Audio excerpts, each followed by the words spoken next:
Hi, good day, everybody. This is Gerard Garner. We just have a bit of a technical glitch with John's connection. Give us a moment. We will be with you shortly.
Good afternoon, good evening. Hi, welcome everybody. Sorry, we seem to be having a few technical glitches. Dr. Demartini will be with us in the room in a few minutes. Thank you for your patience and waiting there. Just before we start, I'd like to introduce myself and give a moment for everyone to come into the room and for Dr. Demartini and the team to sort out the technical glitch that he's currently having. So my name is Brandon Tankott. I'm currently in Johannesburg, South Africa. I'm an entrepreneur and have been for 16 years. And as a South African entrepreneur, obviously I've seen my fair share of challenges and had to find ways to overcome those challenges. And that's what led me in my personal development to find Dr. Demartini's work and to explore and really open up myself to his teachings and his methodologies. And as a result, I'm glad to say that my life has shifted in ways that I could never, ever imagine possible. So it's really an honor for me to be able to present this webinar with Dr. Demartini. It seems like his camera and everything has been sorted out, so we will be welcoming him on shortly. So before we start, I see there's a lot of people coming in from the room. We've got Luke from Melbourne. We've got Ionit from Romania. We've got Jade from Ibiza. We have Shada from Johannesburg. So we really have people from all over the world on this webinar, and it's an absolute pleasure to have you all here for this next hour. Like I said, the topic for this webinar is access your 7 greatest powers. So what we will do is help you to raise your self-value, honor your form of success, and reveal how the 7 powers lay the foundation of achieving your inspired dreams. So if you want to wake up your inspiration and go after your dreams, if you want to learn more effectively and expand your mind, or tap into the wealth potential so you can make more income, then this webinar is for you. So please stay tuned, listen in. We are going to be putting in an offer near the end of the webinar. I'd like to be upfront with you about that. We're a very authentic organization, so there's no sniper sale at the end. We will be making a fantastic offer of great value to you at the end of the webinar. So please stay to the end so that you can see that offer. Fantastic. So also what we will be doing, which is a little bit different from our normally monthly webinar, is Dr. Demartini has decided to actually make himself available for about 20 minutes at the end of the webinar for your dedicated questions. You also want to stay on for that, not just for the offer, where you'll be able to answer, well, I'll read questions to John and he'll answer those questions for you personally. So that's a very unique opportunity for you. Right, so without further ado, I would just like to welcome John. For those of you who don't know Dr. Demartini. Well, thank you for having me. Hi, John. How are you? Right. Yeah, the internet always keeps you on your toes. I like to say, we've developed massive amounts of ingenuity and technology over the years, but simple things still trip us up. So I'm glad we managed to resolve that and have you with us, John. Well, thank you. I appreciate it because I'm not the most technically inclined. I appreciate you guys helping me. Always a pleasure. So for those of you who don't know, Dr. Demartini is considered one of the world's leading authorities on human behavior. He's done 72 courses covering multiple aspects of human development. It's 44 years of cross-disciplinary research. He's traveled 360 days of the year around the globe. He's produced 60 CDs and DVDs in 29 different languages.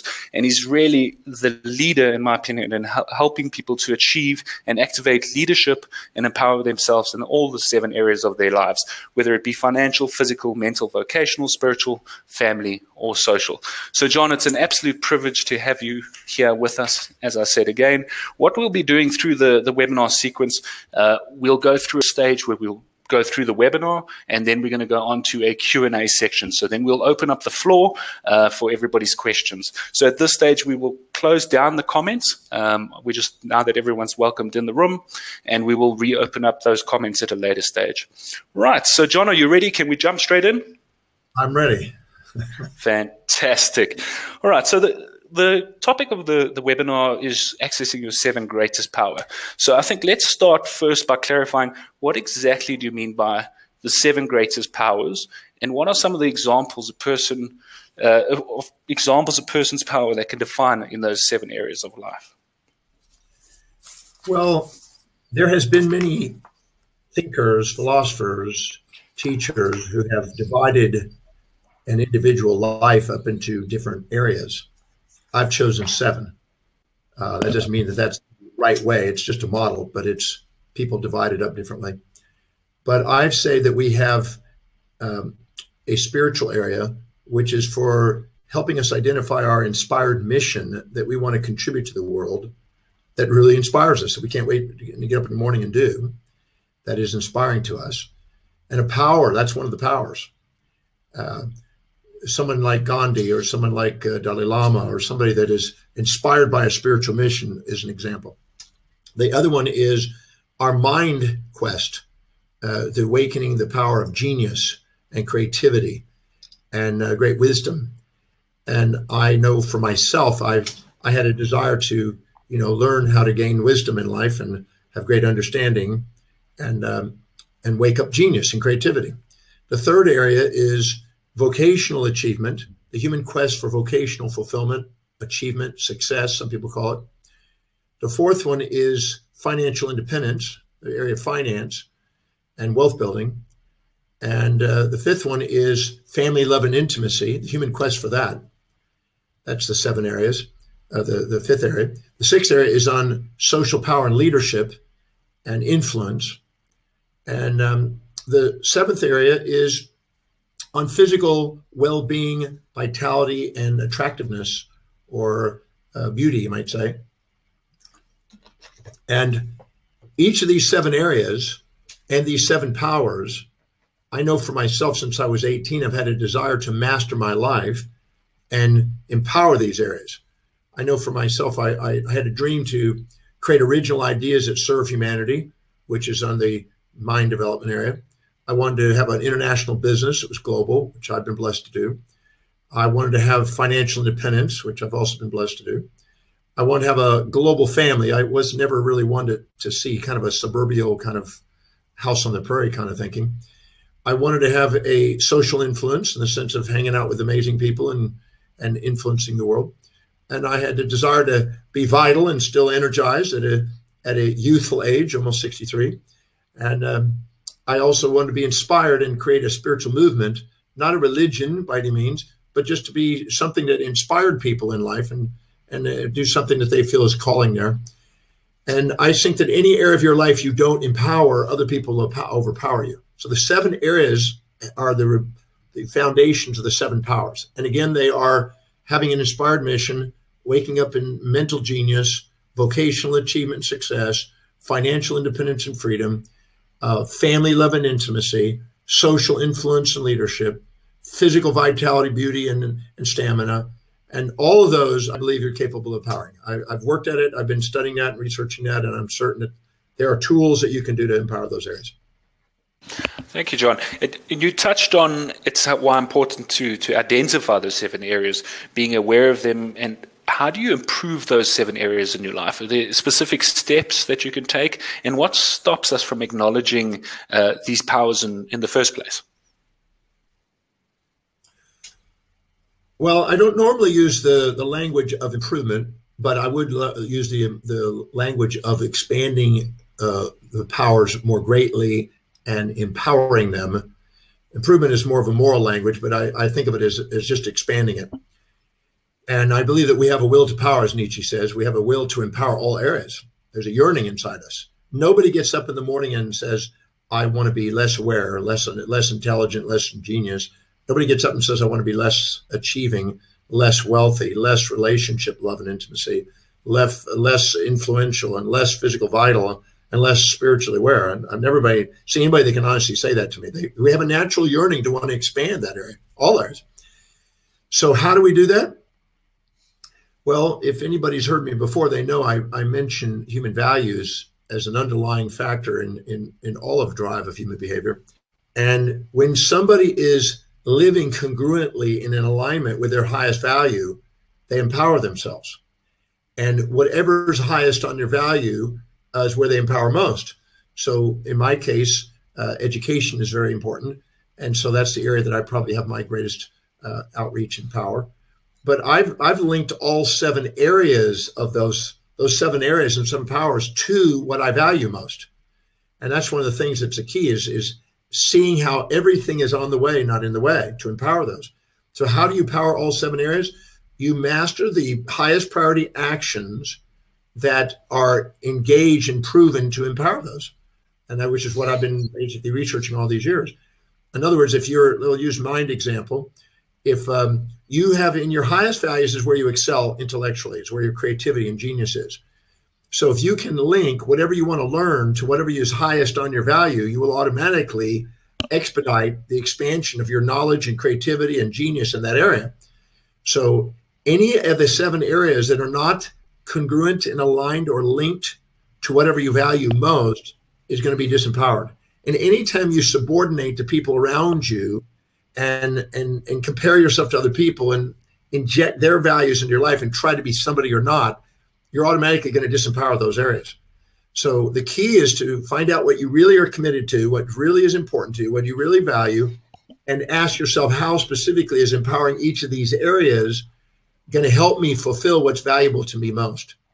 And the more you do, the more you're going to be engaged in the pursuit of expansion in each of these areas.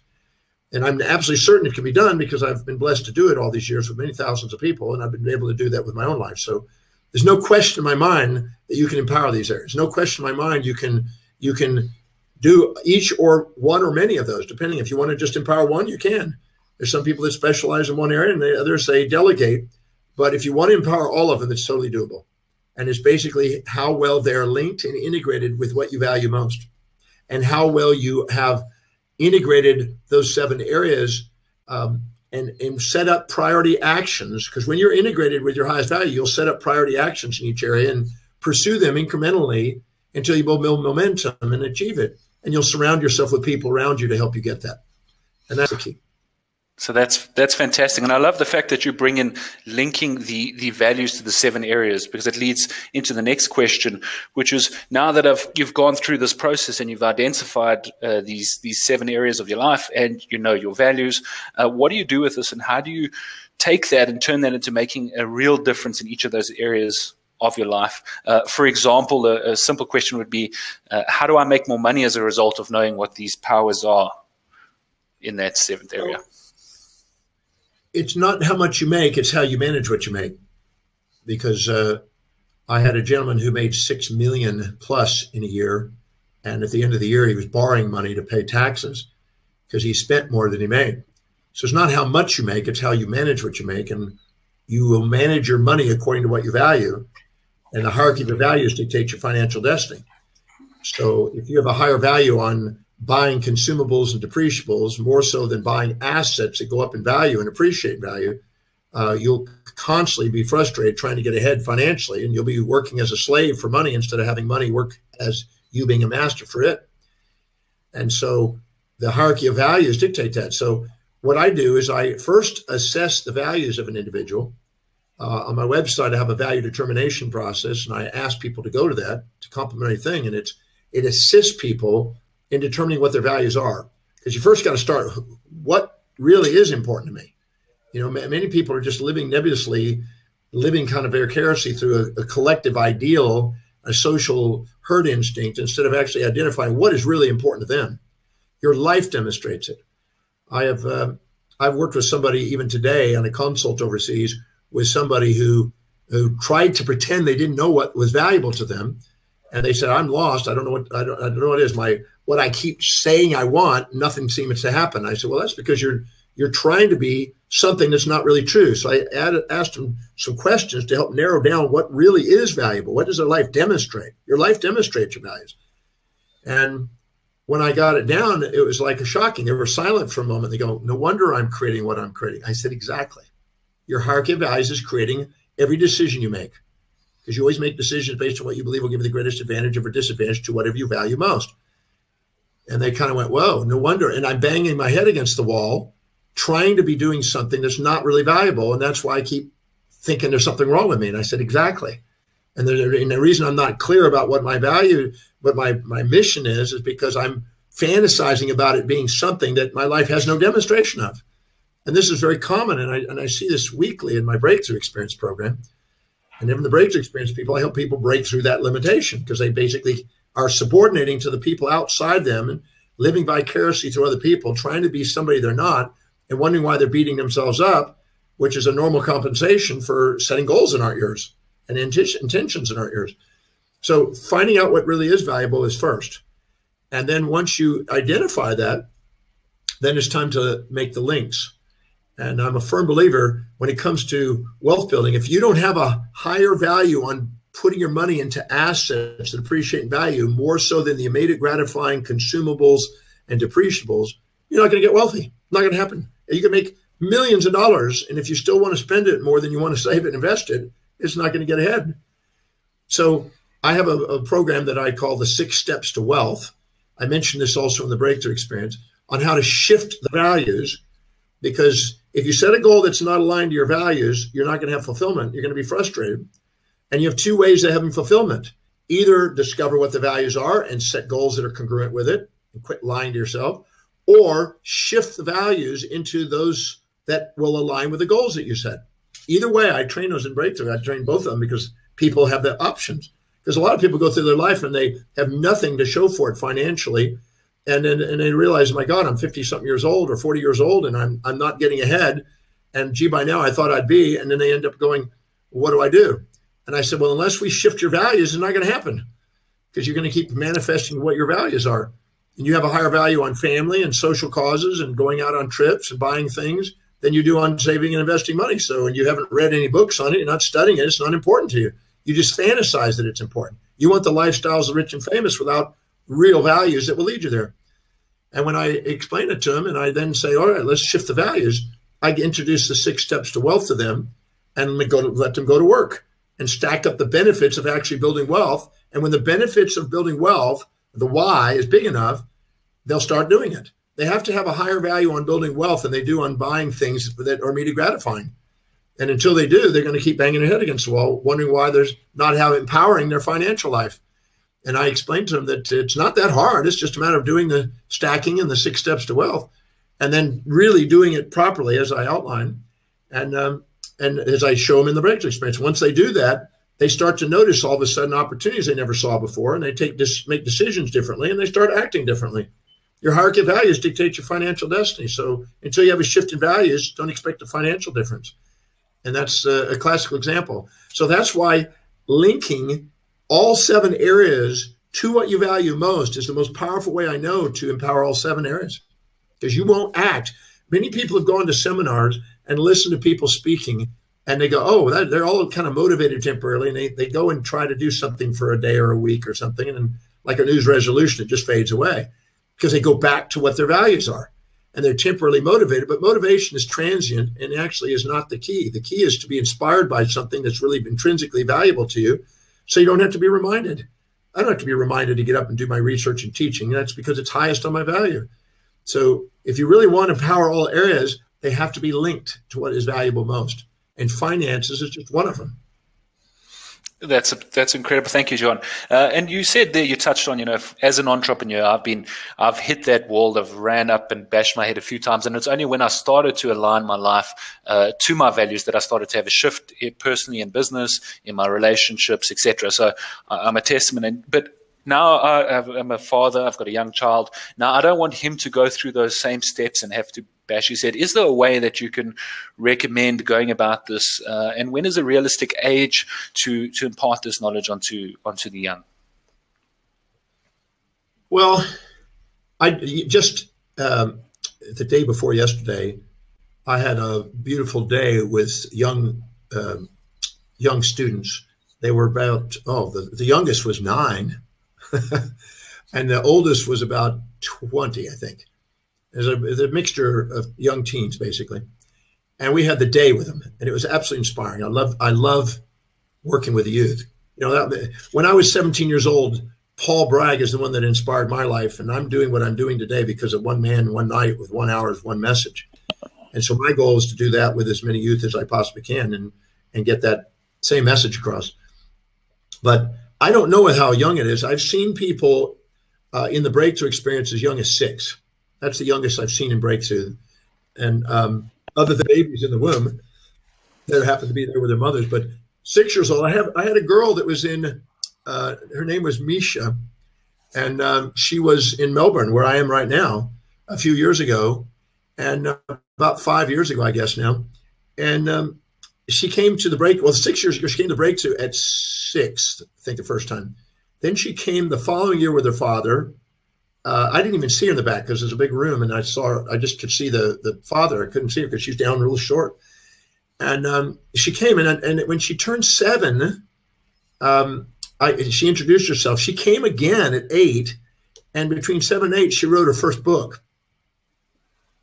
And she came up to me, and when she turned 8, she said, Dr. Demartini, can I take a picture with you with my new book? I want you to hold the book so I can market it. and I was like going, this is cool. And she says, now you want me to succeed, don't you, Dr. Demartini? I said, yes. She set me up. It was crazy. She says, you want me to succeed? Then you're going to want me to come on your speaking program next year when you come back. You're going to want me at the front stage to show what I've done. And you're going to want me to sell my book to inspire people. Isn't that correct, Dr. Demartini? I said, yes. Anyway, by the time she was 8 and 9, she had 2 books out by the time she was 9. And she was being a professional speaker at age 9. So I've seen young ones at 6. I've also had a girl who was 9 who started doing this principles. And age 14, age 13, she created a video for YouTube that went viral. At 14, she signed a deal with Disney for $2.2 million. At 15, she did another one at $5.5 million. And that's 15 years old. When I see things like that, I'm going, my God, that's just amazing. I'm blown away by how creative youth can be when it gets focused. And another girl that also started at 9, at 15, she was a model, supermodel, front cover of Vogue magazine, and her own fashion company at 15. Her mother, Mitzi, helped her organize that, and it's amazing. So I don't know how young it is. A 6 is the youngest I've seen in the breakthrough experience. I've spoken to 5-year-olds in schools, little 5 and kindergarten, first graders, and they have dreams. They already have it. And if they can learn these principles really early, I mean, they build it. When I was working this 2 days ago with the kids, it was inspiring because they were grabbing it. There's a couple that were kind of not as engaged, but the majority of the kids there were just absolutely amazing. They were inspiring. They had goals. They had clarity. They knew what they wanted. A few of them were hazy, but the ones that were hazy were the ones comparing themselves to others, having kind of unrealistic expectations themselves. And they were basically fantasizing it. And anytime you set a goal that's a fantasy that's not congruent with what you value, you beat yourself up. And they were. And they're doing a classical example of what happens when they're not clear. And whoever has the most clarity rules the game and gets the most empowerment in life. So, yeah, I've seen it in very young ages. And I don't know what the youth, the youngest is. 6 has been in breakthrough.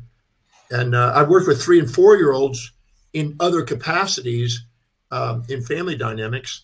But I really believe that genius is already there. And we can just awaken it by following the principles that stood the test of time.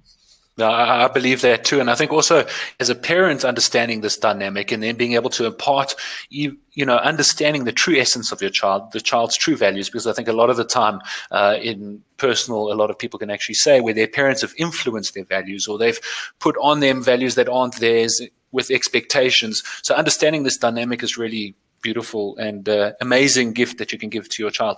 Can the same concept be applied to growing a business? And if so, how? Or could you give us some examples of how someone would go about applying this to the business and some of the results that they may have experienced from this, John?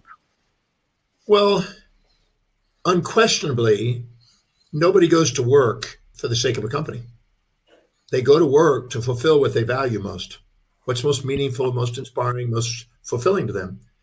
And if they can't see how what they're doing in a daily basis, as far as daily actions and responsibilities and job descriptions, if they can't see how what they're doing is meaningful and fulfilling what they value most, they're not engaged. And they're going to be basically just getting through the day, and they're going to be wanting breaks. They're going to want coffee. They're going to want tea. They're going to want distractions on the internet. They're going to want to eat. They're going to want to go into consume. They're not engaged. And this costs companies, trillions possibly around the world. And engagement levels varied from, I've seen references of 9% up to about 50%. And majority of people are having Monday morning blues, Wednesday hump days, thank God it's Fridays, and week friggin' ends. They don't have an inspired life. And it doesn't make any sense to me. I can't imagine living like that. But they are doing it because they're either accepting a job out of desperation instead of actually getting clear about what their values are, which is why in the breakthrough experience, I start there. And make them get real, because in the area of their highest value is where they're going to excel. And anytime they do something that's not going to be fulfilling to the highest value, they're going to end up decelerating instead of accelerating. And so if they can see how their job description is going to help them fulfill their highest values, if they can see how the mission and vision and function of the company's primary objective of the company is going to help them fulfill their highest values, they'll become engaged. They'll tend to rise up through the company. They'll tend to grow in empowerment. They'll tend to be creative. They'll tend to think the company is theirs. They feel like they own it. And there's a lot of respect and a lot of creativity that comes out of them. And they're very productive. And they usually get upgraded and raised and promoted, and all kinds of things happen. And I just think that that's the key. And I've seen that in companies. I'm getting ready to do that in just a few days with Keller Williams Company in Houston.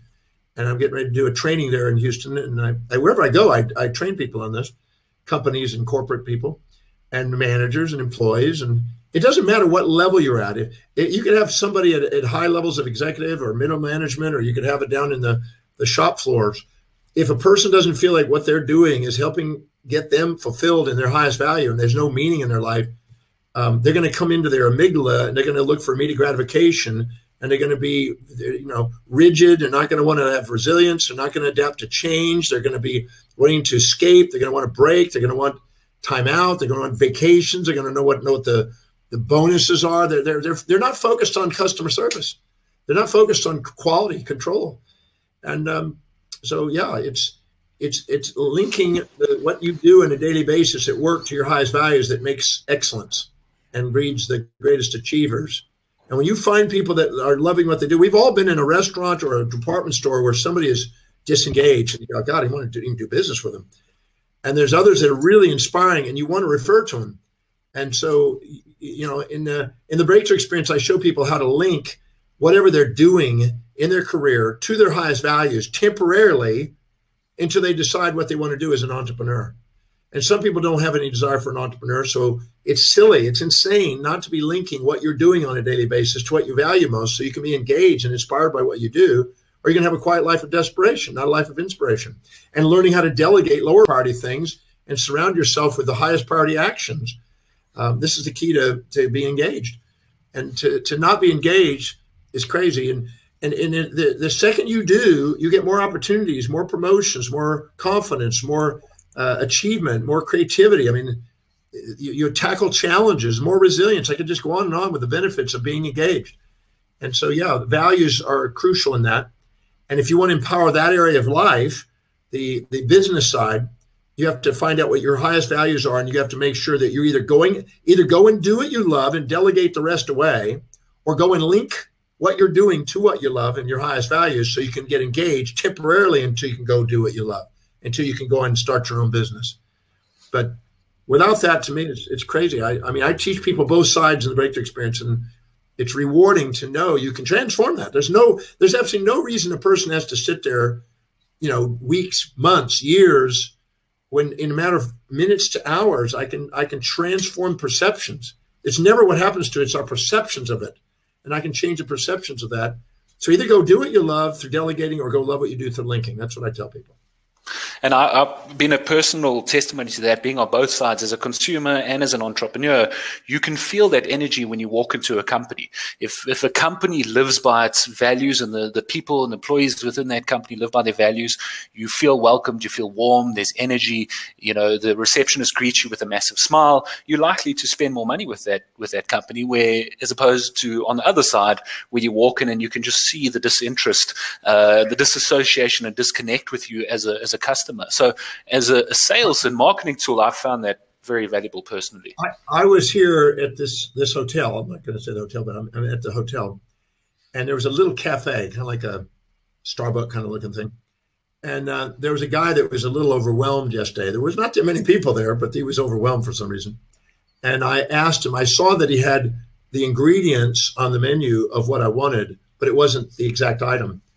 And I said, since you have this and this and this and this and this on the item, is there a way I can collage that, even if I have to pay more for it, to get exactly what I want? And he says, no, whatever on the menu, that's it.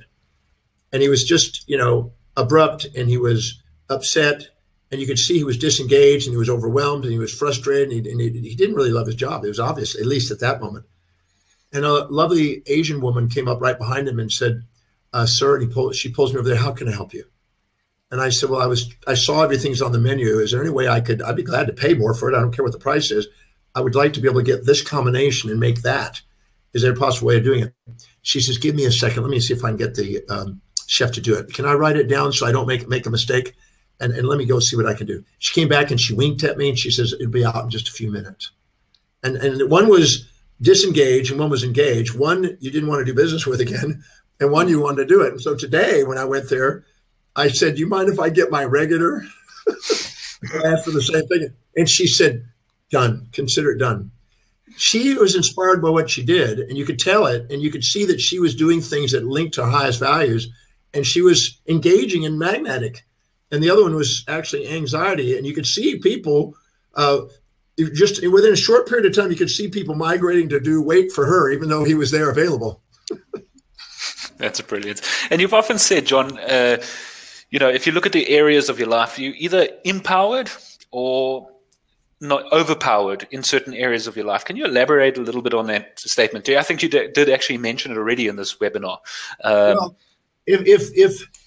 if you don't empower yourself intellectually and gain specialized knowledge and excel and develop it, because we all want to learn, we all want to expand our knowledge. I have teachers sometimes I hear that I just go, oh my God.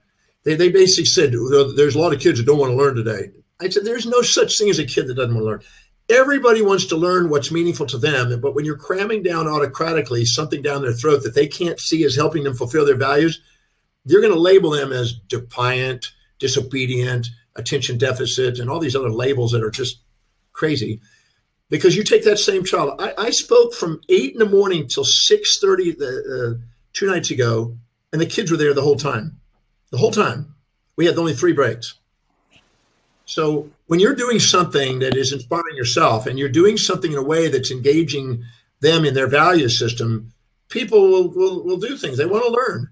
And so I'm absolutely certain that people have the capacity to learn what is valuable to them. They get engaged in it. So it's about linking whatever they want to learn to that, and they'll excel. And this is the key. And so we end up labeling people out of ignorance instead of engaging people out of caring. It's imagine, I like to think of it this way. I tell people that every relationship you have is a customer. Your wife is a customer. Your kids are customers. Your parents are customers. Your employees are customers. Your customers are customers. They have a set of values. And if you help them fulfill what that's most meaningful to them, they'll help you fulfill what's most meaningful to you. That's the basic law. And so we have to care enough to find out what their needs are and values are and do our best to try to communicate in those values. And the second we do that with kids, they excel. They want to learn. And anybody that doesn't want to learn is because we're not communicating in a way where they're going to get a value out of it in their value system.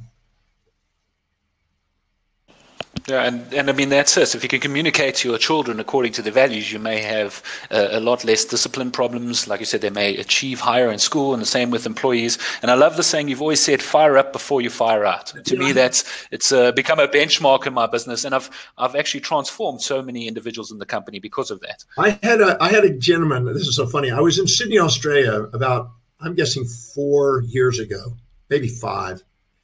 And front row, a man and a woman, shaved head, beautiful blonde wife there with him. And he puts his hand up and he says, I got a kid who's lazy, unmotivated, attention deficit, not doing well in school, disobedient around the thing, constantly get in trouble, da, da, da, da, da, da, da. He goes at it. And I looked at him and I smiled and I said, no, you have a son at home. He goes, what do you mean? I said, no, you have a son at home. What you've done is you haven't taken the time to find out what his value is. So I took, right in the middle of the breakthrough experience on Sunday, I stopped what I was doing and I focused on the guy.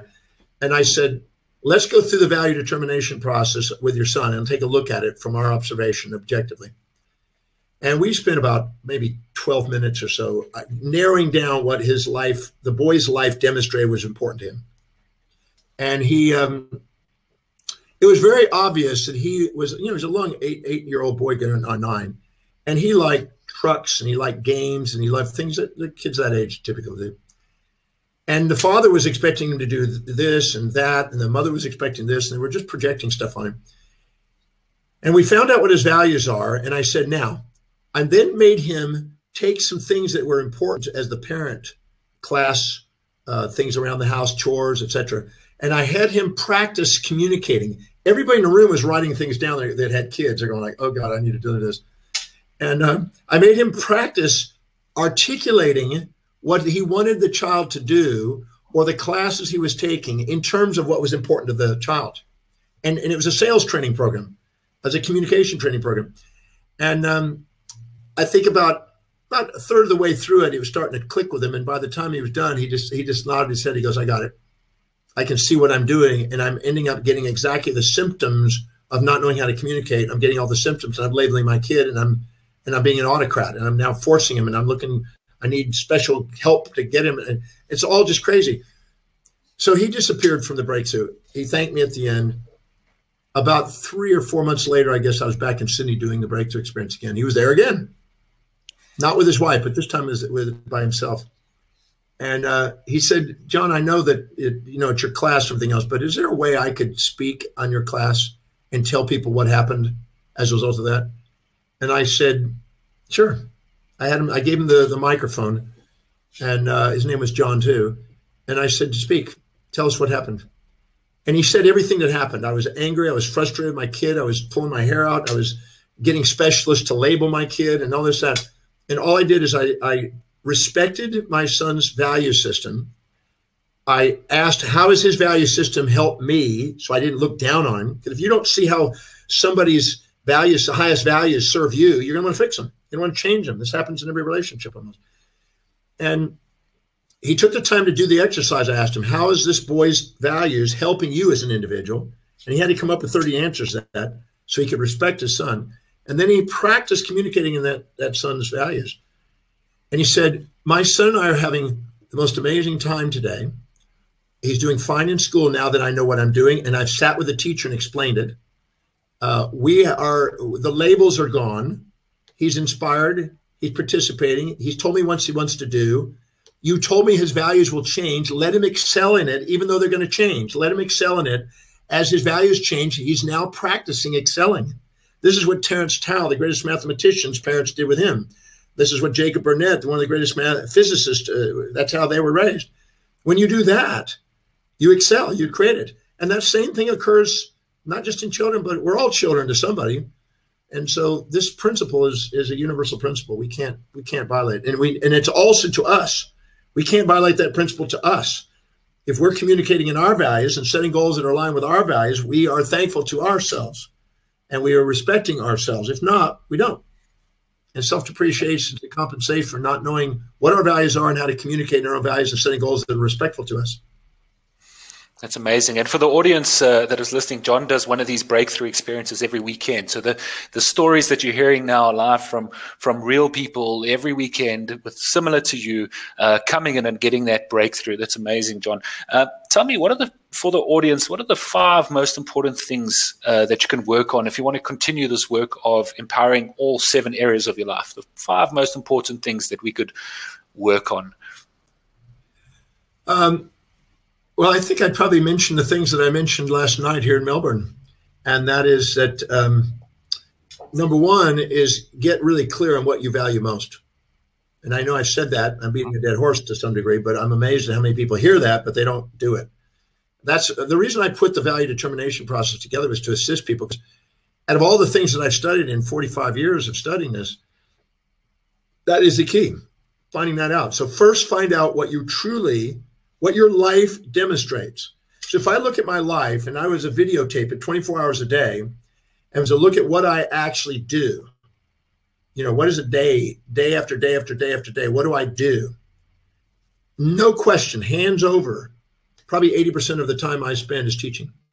I'm either teaching and by doing a live seminar, I'm teaching by doing a webinar, I'm teaching by a podcast, I'm teaching by consulting, I'm teaching by a radio, television, newspaper, magazines, some sort of educational process. I'm teaching, consulting, whatever it is. So if I look carefully, I could make up stuff, but my life demonstrates that. That is what I'm congruent with. So you want to find out what your life demonstrates, not what you fantasize. Because if you keep holding on to a fantasy and expecting it to be something other than what it is, and think there's something wrong with you when it's not, this fantasy of yours, you're gonna not excel. But first, find that out. That's number 1. Number 2 is prioritize your life in such a way and structure your life that you're able to live by priority. You have to sit and decide to say no to things that aren't highest in priority and say yes to things that are. Because if you don't fill your day with high priority actions inspired, it's going to keep filling up with low priority distractions that don't, which is going to be entropy, which is going to age you, which is going to self-depreciate you. It's going to end up scattering you. You can't be effective that way. You need to find that one thing, as Gary Keller says, that one thing that you're inspired by, that's your mission, your telos, your highest value, and structure your life smartly and wisely around that. That's what's allowed me to excel in what I do. And that's what's all the great achievers, that's what they do. They find that thing that they're called to do, the calling. The third thing is to make sure that they delegate all lower priority things. Because if you can't delegate lower priority things and stick to the high priority things, you're going to be stuck doing low priority stuff, which is self-depreciating. And anytime you do low priority things, you depreciate yourself and your self-worth goes down, and so is your net worth eventually. And so, and that forces you to go out of your way to care enough about other people, hopefully vast numbers of people, and serve needs to earn an income, doing something you really love that you can't wait to get up in the morning and do, and tap dance to work, as Buffett says. If you do that, you'll earn the income to pay for the things that you delegate. And proper delegation does not cost. Delegation that is not properly done does, but not proper delegation. Proper delegation is surrounding yourself with people that excel in the things that's not inspiring to you, that's not highest on your values, but is highest on theirs. So you don't have to micromanage them. You free them up and you let it go. And this occurs at home, whether you're raising a family, or at work, doesn't matter. If you're not delegating, you're automatically going to be doing lower priority stuff. So if you're not surrounding yourself with people and helping the economy by delegating and going out and serving somebody, whatever that may be, or serving your husband or your wife for that matter, to earn the income to delegate, you're holding yourself back from an inspired life. I'm absolutely certain.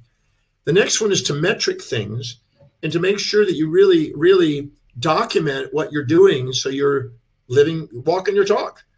You know, if I say I want to consult for 1,000 companies, I got a list of every company that I've gotten to consult with, and I keep records of those. And if I say that I want to do 1,000 radio shows a year, then I document every radio show. If I say I want to influence 1,000 books, I document it. If I want to travel, you know, to every country in the face of Earth, every country I document. I've got it. We had a dream 30 years ago and 8 months ago, 30 years and 9 months ago, I had a dream, October 12th, 1982, that I would have students in every country around the world. And last year in October, we finally got it. Thanks to the internet, we've got students from every country coming in now. And that's a goal, and I metric it. So if you're not metricing what you're doing, you don't have a way of getting feedback to ask yourself what worked and what didn't work today, and how you need a stat. You need to have accountability stats on yourself to see that you're actually achieving things and metric things. And the last thing that really helps is to document what you did accomplish instead of focusing on what you don't. Many people have goal overrun, and they put so many things down on a piece of paper that they get overwhelmed. They don't get them all done, and then they beat themselves up at the end of the day. It's better to have the highest priority things there and few that are really meaningful and achieve them, and then write down what you're grateful for of what you achieved that day and concentrate. Your executive center is solution-oriented. Your amygdala is problem-oriented. If you focus on the solutions, you focus on what you did achieve and focus on what you've accomplished, your self-worth goes up, and you tend to have more drive and incremental growth and momentum, and you end up achieving more. And it also starts you back onto what your highest value is, because gratitude, what I call a perfectly equilibrated perception, which in the breakthrough experience, I developed a science, the Demartini method, to take anything that's ever happened in your life and turn it into thank you, I love you. So there's you don't have to carry baggage around, because a lot of people are carrying around baggage and wonder why they're not getting anywhere.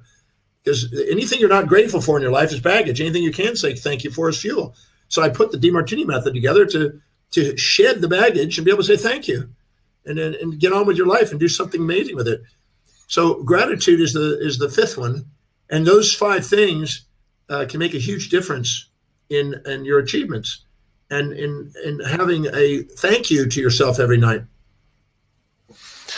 I think in my personal life, I can actually get a bit of an echo in the background. Sorry, just see if there's there we go. It's disappeared. Thank you, guys, technical team. Right. So personally, my life, to take away from those 5, I think it's measuring and delegating was massive in my business life. And it leads nicely into our next question was, as an entrepreneur, a lot of us struggle with balance and trying to get that balance in, and to make sure we're focusing on our personal growth and also the deadlines of day-to-day life. How do we balance those priorities? What I'm going to say is going to probably shock some people, but some people think that balance is 3 hours of this, 3 hours of this, 3 hours of this, 3 hours of this, 3 hours of this, 3 hours of this kind of stuff. And there's 2 things. You have 3 things you have control over your life: your perceptions, your decisions, and your actions. And part of balance is perceptual. Let me give you an example for my case, because I have a kind of, I guess, a strange life to some people. But I look at when I'm up there and speaking, I feel that this is without a doubt an intellectual pursuit. This gives me the opportunity to fulfill what I do intellectually. I get to stimulate my mind. I get to solve people's problems. I get to share things that I've learned. It's a mental. I get to awaken my mind that way. But it's also my business, because I've been blessed to structure my life around my highest value and do it in such a way that it's a business. So I'm now fulfilling my business life by doing the same thing. I also earn money doing that, so it helps me in my financial life. It's the same thing. It is also an extended family to some degree. When I'm not with my actual children or with my partner, other people play out different roles.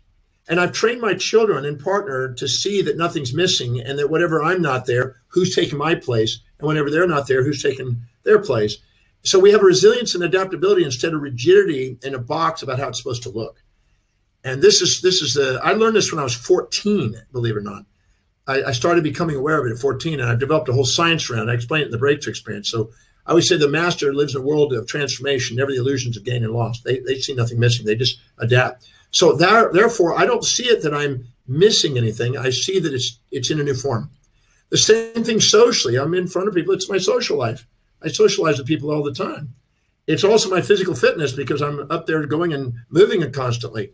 And I also do basic fitness things in addition to that. And it's my inspiration. And so in my mind, it's not necessarily how it's supposed to be. If you think that you're supposed to be doing spirituality according to some religious dogma or some sort of ritual that some guru taught you or whatever, and you're not doing it every day, you're thinking, oh, I'm missing that now, and I don't have a balance in my life. It's perceptual. It's what inspires you as your spiritual path. We're all spiritual, whatever it may be. Whether it's Mother Teresa or Bill Gates, it doesn't matter. They're all doing something what is spiritual to them. So we have to be careful not taking somebody else's value system and imposing it on us because we admire them and thinking that our form of those 7 areas is supposed to be in their form. And we need to honor the forms in which we created in. Because I was with a lady the other day, a lovely lady, who she basically perceived that her father wasn't always there for her. And I said, so when your father wasn't there when you were young, who became the father figure? And she goes, wow, yeah, a teacher, an uncle. I took on some of the roles. My mom took on some of the roles. Brother took on some of the roles. And we took and realized that nothing was missing. It just changed form and different people played it. And I said, what was the benefit of those people playing it, not your actual father? Oh, she started listing the benefits. And I said, well, if your father had been there, it would have been the drawback. And I wrote in some of the drawbacks. And all of a sudden she goes, wow, this whole time I've been judging what happened and not honoring what's happened. And when you're not appreciating, depression is a comparison of your current reality to a fantasy. And the fantasy was that it should have been this certain way. And the reality is it was this way. And if you're not loving reality, and in the breakthrough experience, I show you people how to love your life. Most people don't know how to love their life because they keep comparing it to fantasies about how it's supposed to be or other people's lives. And it holds them back from appreciating their life. So I'm saying that the 7 areas are balanced in ways you don't see. So learning the art of knowing how to perceive it in a way where you see it is part of the mastery of balancing your life. The other is prioritizing your life and delegating things to free up time to spend it in the forms that you want it in. So either go and prioritize what your life so you can have the time to do the things that you also want to do in the 7 areas, or change your perception and see how they're already there because nothing's missing. You master both of those, like I explained in the breakthrough experience, you got an advantage. The majority of people are trapped in a box of how it's supposed to be instead of loving their life. And I think that there's another saying that nothing exceptional or great has ever been born from balance. Or I don't know the exact saying, but I'm a firm believer of that because some people that come to me and say, I want to be an entrepreneur, but I want freedom. I look at them and I say, well, maybe that's the wrong choice of occupation. There's always freedom and constraint. People say, I want to have this big business and I want to have this wealth and things like that, but also want to lay on the beach. And I go, well, then make a business laying on the beach. Organize your business as a model on the beach. Yeah. Because I would say whenever you have a paradox, rise above the paradox, find the common thread to it, concentrate on that and integrate the two. And there's always a way of doing it. I train people in the breakthrough experience how to do that so they don't have to be caught in these paradoxes of conflict inside themselves. And you've been doing the breakthrough experience for 28 years now, John, weekend after weekend. How specifically does someone actually apply the value processes and the Demartini method to assisting them in relation to these 7 greatest powers? And can you summarize the most important things a person can do today? So this is the takeaway for the audience that they can really grasp on this. Well, I know I've said it, but I just... If I had my ruthers and my way with every attendee, I would basically sit with them and I'd make sure that they get their values really clear, where they just go, oh, wow, I got it. Now I see now my life matches that. There's now a congruence there. I can see why I'm making decisions I'm doing and why I'm creating the results I'm doing and exactly why it's there, because now that matches. And people, even when I'm doing the values and breakthrough, sometimes they'll try to say, I have to tell them, do not write down what you think it should be, what it used to be, or what you hope it will be. Write down what your life demonstrates. Because if you're writing down the answers to what you value and your life doesn't demonstrate it, it's bull. It's not real. And you got to be clear about it. And that's the first step. Because once you know what the value structure is, you can start to organize your life around it. And then you start prioritizing it. And prioritization to me is, I learned that from Alec McKinsey when I was 28, and that made a massive difference in my life. When I first was in practice, I did everything.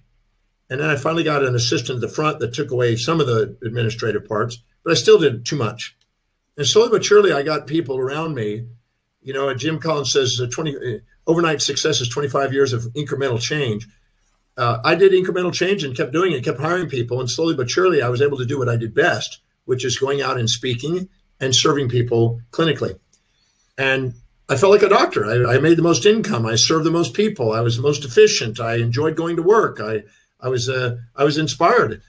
But when I was bogged down with all those other things, I was weighing myself down, you know, pulling my hair out, frustrated, and, you know, working and devaluing myself and not having time for the high priorities. And so prioritizing your life is key. And I've already went over the 5 steps, so those need to be done. Now, the Demartini method, this is my life's work. I started working on that when I read a book by Paul Dirac on quantum physics when I was 18, actually. When I first started reading that stuff with a dictionary, I saw this symmetry, this balance that was showing up in physics. And I thought, I wonder what would happen if they, just like you can take a particle and nanoparticle and merge them together and make a light. I wonder if you could take the positive and negative emotions inside a human being and put them together synchronously and birth enlightenment. And I started working on a model that I've developed now for all these years. And I've implemented it in the breakthrough experience for all these years. And without a doubt, that I just can't imagine a person not knowing that. I mean, there's no way you can have the same advantages in life without that tool. There's no way.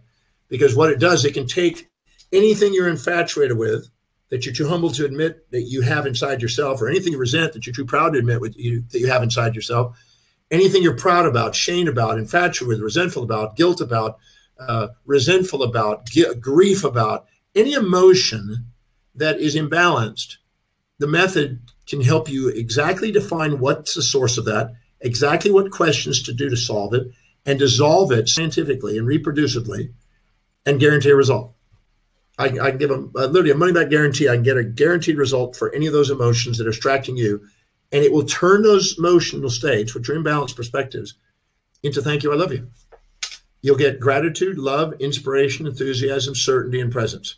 You'll be more certain, you'll be more present, you'll be more grateful, you'll feel more love, you'll be inspired, and you'll be enthusiastically working on what you value most. That's what the Demartini method does in the breakthrough experience. And I love doing it. I spend, as you know, we spend all afternoon on Saturday, all the way into the evening, making sure that they learn that, because that's one of the most significant things I could give them, particularly columns 6 and 13 of this method. That's profound. It's the greatest discovery I've made in my entire career. And I try to share it with people, and it's eye-opening. It's a paradigm shift. And a lot of people come out there and go, whoa, then my whole paradigm just opened up and shifted. And you really can't go back. Once you've had your mind stretched like a rubber band, you can't go back. You've got a new perception on how things are working. And it's original work. It's not something you see at other seminars. It's something original. It's my research that I put together. And that method is done amazing things. We recently did it in Japan, where the earthquake was a year or so ago. They asked us to come back at the Nagasaki prefecture. They asked us to come back and use the method to help all the people that are grieving and lost their homes, their businesses, their lives and things. We went in there and did that. We did it in Ishtamaki after the tsunami. We did it in Christchurch after the earthquake.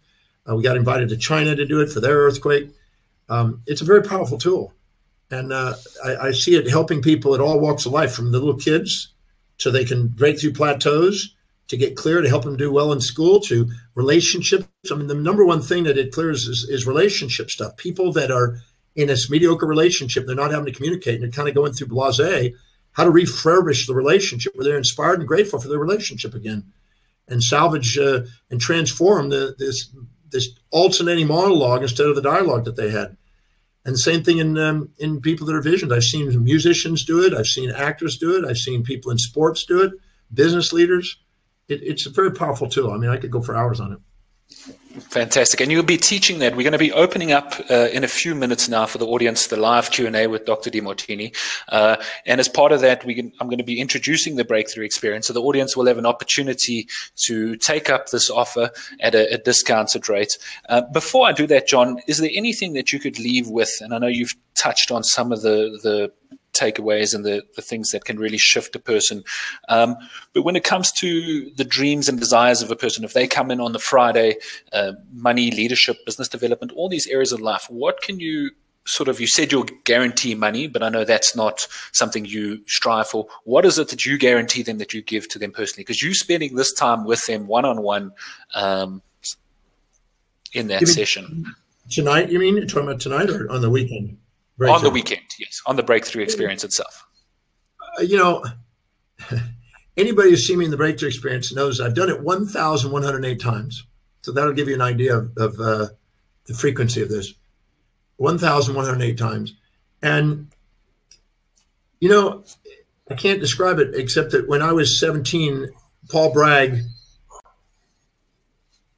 inspired me one night, and that was the beginning of my life's change.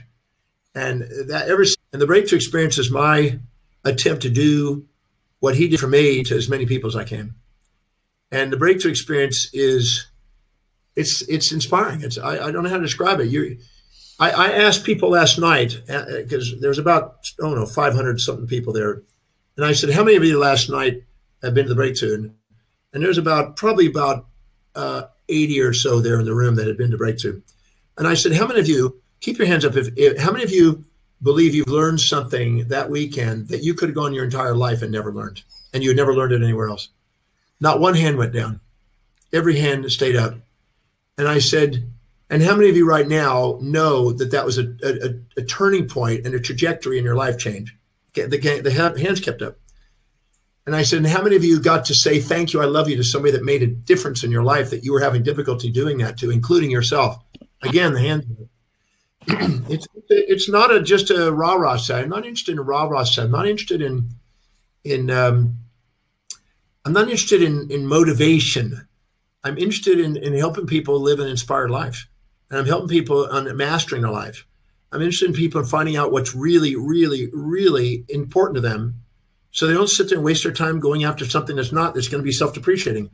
I'm interested in learning the tools and how the brain works and how the mind works and how to apply your priorities in your life and how to own the traits of greats. That's an extremely powerful tool there. Pardon me. There's a lovely gentleman that was with me this week at the Demartini Method training program, who is just qualified for the Olympics, and he is a very diligent, very focused, very inspired, he's just a very bright man, really amazing guy, and he had a goal to get qualified for the Olympics, as he wants to go to the Olympics on what he's doing in his sport, and he owned the traits of the greats, and he did the homework, and he's doing the principle, he's applying the principles. And he's just, when I see that, it's so inspiring, because when people apply the principles, they get results. That's all there is to it. And it inspires me when I get to meet it. I get a tear in the eye watching that in my students as much as I get to it for my own life. And it's very inspiring. So that's what's possible. Owning the traits of the greats is a very powerful tool. It's about not subordinating to people. It's about, instead of living in the shadows of people, it's about standing on the shoulders of giants. And it's not about envying people and trying to imitate people. It's about recognizing you already have what you see in these great people inside you and waking it up and allowing it to be unique to you. Obviously, the magnificence of who you are is far greater than any fantasies you'll impose on yourself. And in the breakthrough experience, I want people to break through their fantasies and get real, because the real you, the real person, is greater than any of the fantasies we keep creating. And so, I can go on for a long time, as you know. Thank you, John. And this is the time that I really enjoy, is I get to offer this to the audience and get them to come on board to attend this weekend with you, because I know once they click this button, I know I've changed a life. So I'd like to encourage everybody. We're going to be putting up the offer to the right in a second. So if you'd like to attend the breakthrough experience with Dr. Demartini, you'll be sitting with him for the entire weekend in person. He doesn't have a facilitator, like he mentioned. He's going to help you break through these challenges individually, and he will make sure, trust me, that before you leave that room, you've broken through what you need to face in your challenges. That is my personal guarantee, and I wouldn't give guarantees on behalf of anybody other than Dr. Demartini, because that's truly what I believe. The authenticity that will come out of that room from him and within yourself will be something really profound. It's something I wouldn't want you to miss out on. So if you're looking at wanting to break through these emotions, overcome any challenges you may have, transform personal relationships. We've heard us talk about the relationships with your children, with your staff, with your spouse. All of those areas you can bring into balance, and the true definition of balance. Clarify your vision and your mission in your life. And again, one that's authentic to you and your values and not one that's been imposed on you by outside influence. Expand your leadership or empower any of the 7 areas of life we've just addressed within this last hour and so 10 minutes. This special offer is for you. You see now on the next slide, the offer is available to webinar registrants only. The Breakthrough Experience will be presented by Dr. John Demartini, and we're offering a 10% discount off the current advertised early bird price.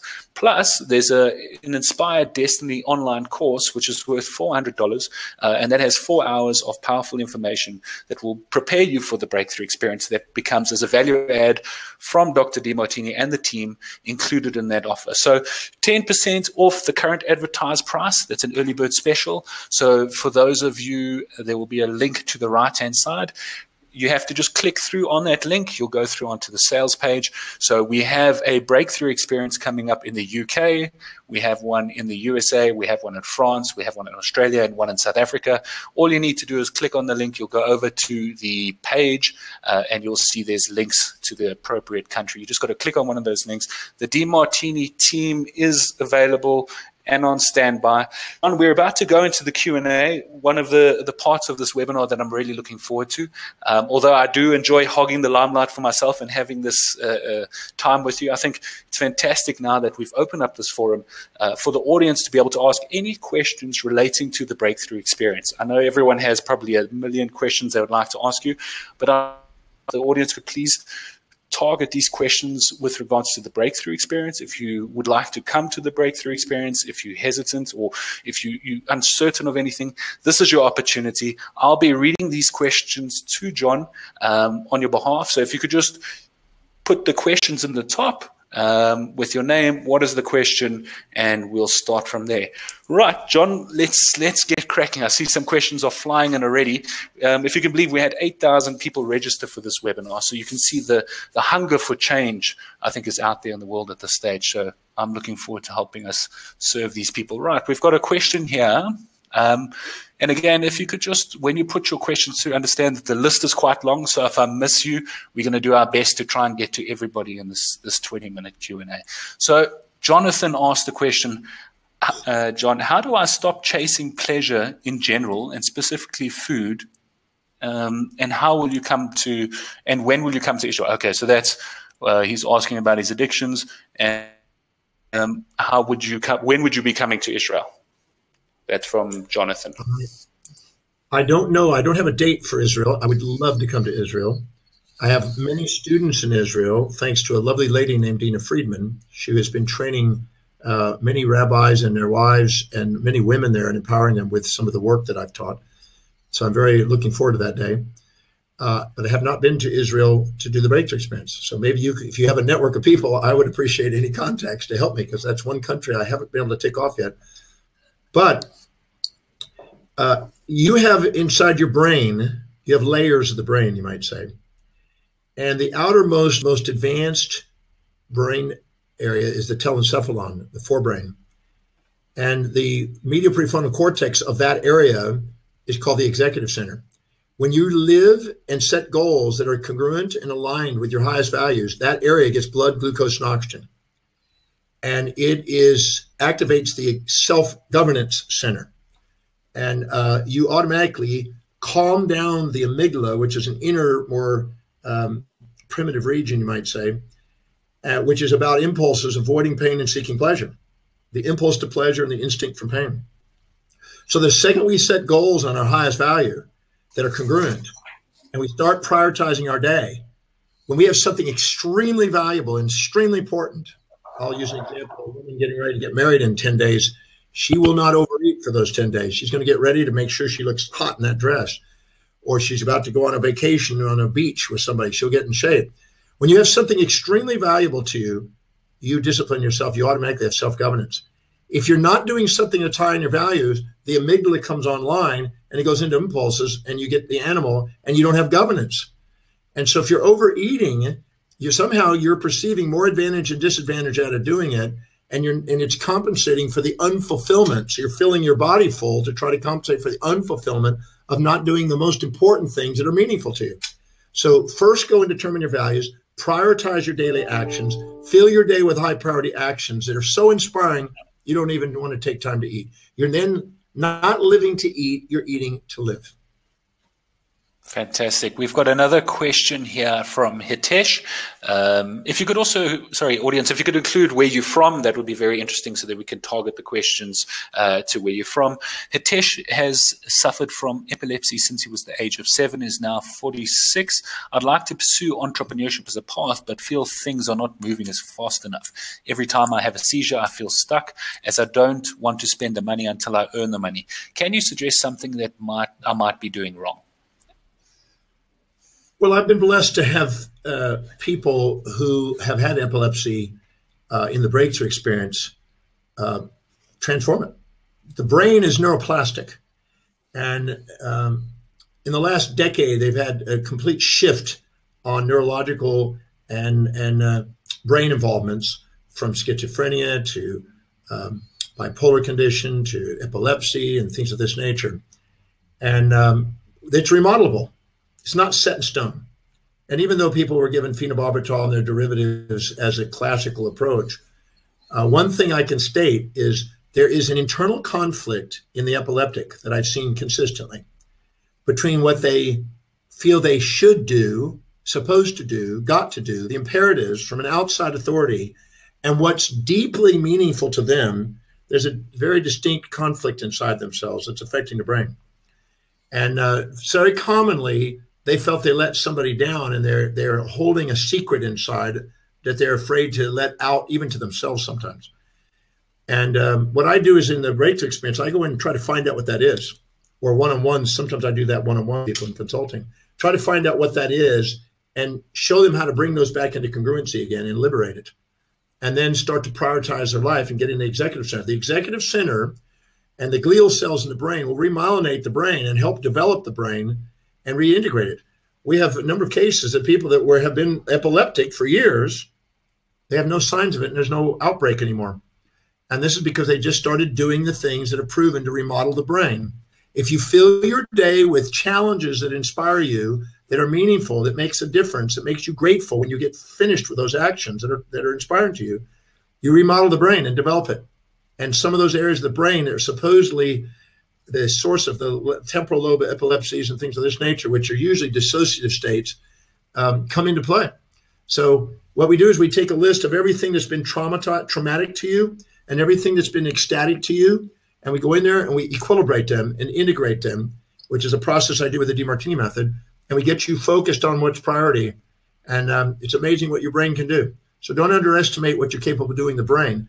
Our pharmaceutical companies and the pharmacologist and the neuropsychiatrist, their model is that. So if you go there, you're going to get that result. If you go to a nutritionist, you're going to get a nutritional approach. There's different approaches. I'm not saying that they all don't have a place, but I do believe that there's things you can do that you may not have been exposed to. And so there's things you can do. That's all I can say. There's ways you can do it. And that is something I outlined in the breakthrough. And if you ask me for a private consult, I could do that one-on-one probably most effectively. Thank you, Hitesh, for your question. We've got a question from Simon. I've done the values testing several times, and I feel as if I have a clear purpose and mission. In saying this, I still have fear holding me back, which is I want to break through. Any advice? Yes. Thank you for that question. Fear, in most self-help programs and most personal development teachers, they talk about conquering fear and overcoming fear and get rid of your fear and this kind of stuff. I'm going to say something different. I believe that fear is your friend. And I want you to listen really, really carefully here, because if you have a magnet, let's say we got a magnet here. I'm going to use this pen for a second. And down here, the tip is positive, and this is negative on the magnet, or at least it appears to be. If you cut the magnet in half, you really don't get a positive or a negative. They're both. but they appear to be positive and negative. Now, what's interesting is if you strive for a positive pole and try to get rid of the negative pole and try to get one side without the other, it's futile. You know, the Buddha says the desire for that which is unavailable, the positive pole, without the negative pole, and the desire to avoid that which is unavoidable, the negative pole without the positive pole, is the source of human suffering. And the second we set a goal that is by definition a fantasy, which is positive without negative, our brain, because it keeps a balancing act for every memory and anti-memory, it will automatically create a phobia, a fear, to let you know that you're striving for a one-sided outcome. So anytime you strive for a fantasy, you're going to get a nightmare. You strive for elation and happiness, you're going to get sadness. When you finally embrace both sides of life and set a goal that's objective and balanced, and you're willing to do the challenges and the responsibilities to get a real goal, and it's balanced, and you've mitigated the risks, and you've done your due diligence and strategically planned, the fantasy is neutralized, and so is the nightmare. And this fantasy is called a philia, and this nightmare is called a phobia. It's called fear. Fear is not your enemy. Fear is your friend to let you know that your goal is still not balanced and hasn't been strategically planned thoroughly enough. And the second you strategically plan it and have it balanced and not have a fantasy, your fear disappears. And the most fears, there's 7 primary fears: the fear of not knowing enough, the fear of failing, the fear of not making money or losing money, the fear of losing loved ones or respected loved ones, the fear of rejection, the fear of not having vitality or beauty or sex appeal, the fear of not being, living by the morals and ethics of some spiritual authority that you've subordinated to. All of those fears are subordinations to other people that you're comparing yourself to, that you think has something you don't, and you're trying to live in their values. And anytime you try to live in their values, you have a fantasy. There's 2 primary fantasies: the fantasy of trying to live a one-sided life and the fantasy of trying to live outside your own highest values. And you'll automatically have self-depreciating behavior and fear to let you know that. So get clear on what your really values, set goals that are really congruent around it, structure it and break it down into small bites by the inch to cinch, chunk it down, mind map it out, make sure the strategy thinks of everything that could go wrong, because if you don't want to live in a fantasy, I don't want to think of the negatives, you want both, and think it through and make sure you set real goals. Fantasy gone, nightmare's gone. The phobia is dissolved. Your phobia is your friend. It's trying to make sure you set real goals in real time with real strategies. Thank you very much for that answer. And I'd just like to remind the audience that the offer is still available on the right-hand side. If you could click through and go through to the breakthrough experience. The next question comes from Jean. I'm a 22-year-old and I want to define my purpose. How will the breakthrough experience help me? Well, one of the sections on Sunday of the 2-day weekend is that, getting clear on the purpose. But before that, we've already done preliminary things. But number one, your highest value is your what the ancient Greeks called the telos, the end in mind. It is the chief aim, as Napoleon Hill called it. It is the primary purpose. And the study of that is teleology, which is study of meaning and purpose. Your purpose is an expression of your highest value.